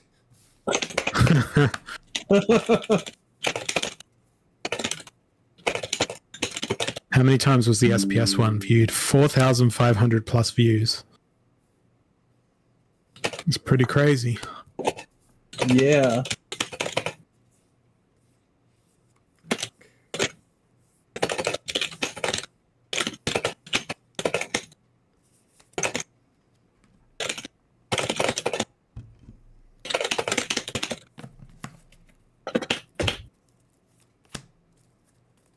Oh my god. I just got so many. Oh, I need to try this guy.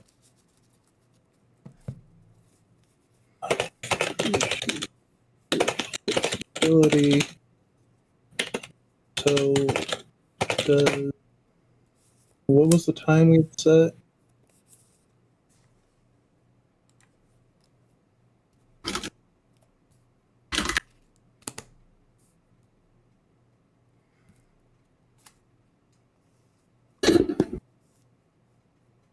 Ravage born.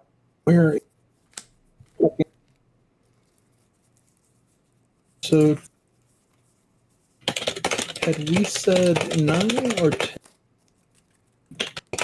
Do you have a Discord banner? The resolution we need.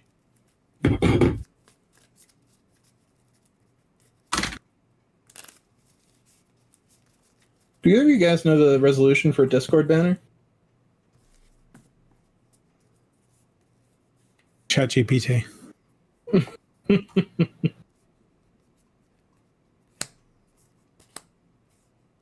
Is your best friend ChatGPT? It's my own server. Help me at all today. Event.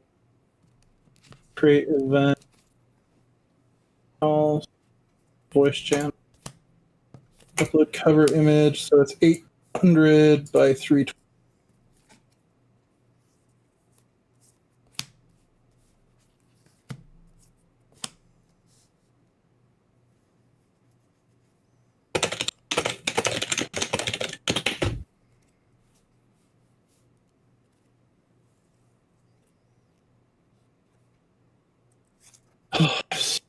Hate working.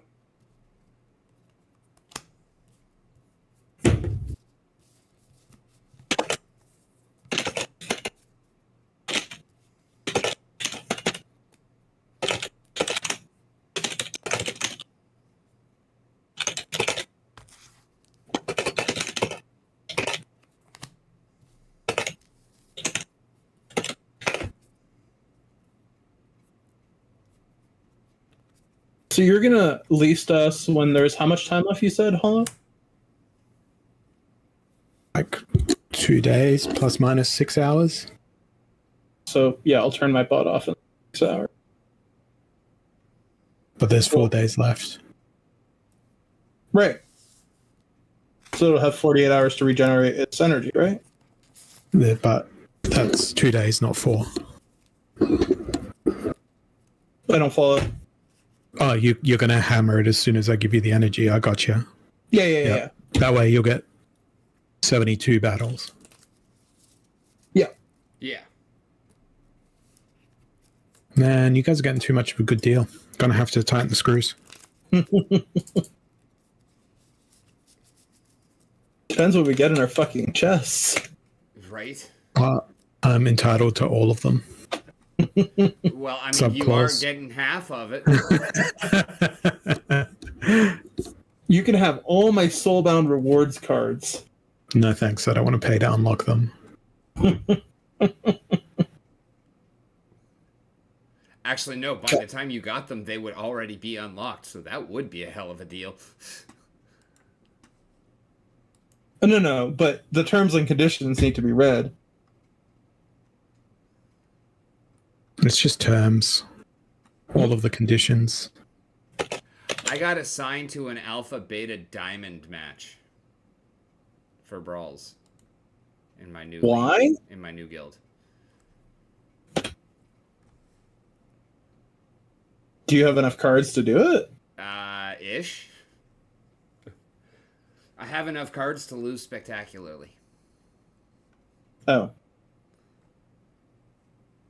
How come I get to pick my phrase? You have everything that I have. A lot of times you will get to pick your phrase. I just joined a new guild, and so I Oh, it's an it's my organized first guild. brawl. Okay. And I did come in saying I typically play Brawl or Fray 11, so I just got assigned Fray 15 because there's already a Fray 11 fighter. No, that makes sense. Needs of the guild. Come before your needs, sir. But I mean, I'll do my best, so. Yeah.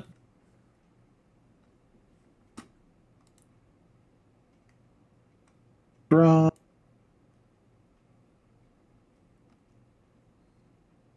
$100 mat tournament? What the fuck was that?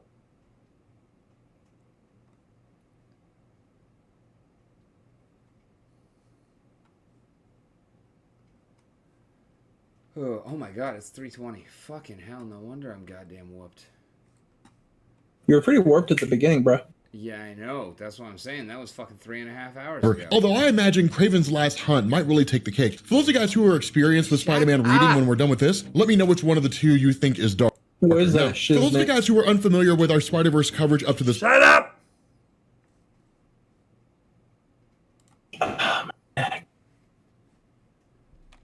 Alright, yeah. I'm gonna go ahead and call it here. Thank you so very much for hanging out. As always, I have been Rick. You've been on the mountain. It has been a wonderful time. And I will see y'all again in about 20 and a half hours. And we will be joined by Tyler from Nifty Arcade. So tune in for some news about an awesome upcoming project. And in the meanwhile, keep kicking ass, because you are fucking awesome. Have a great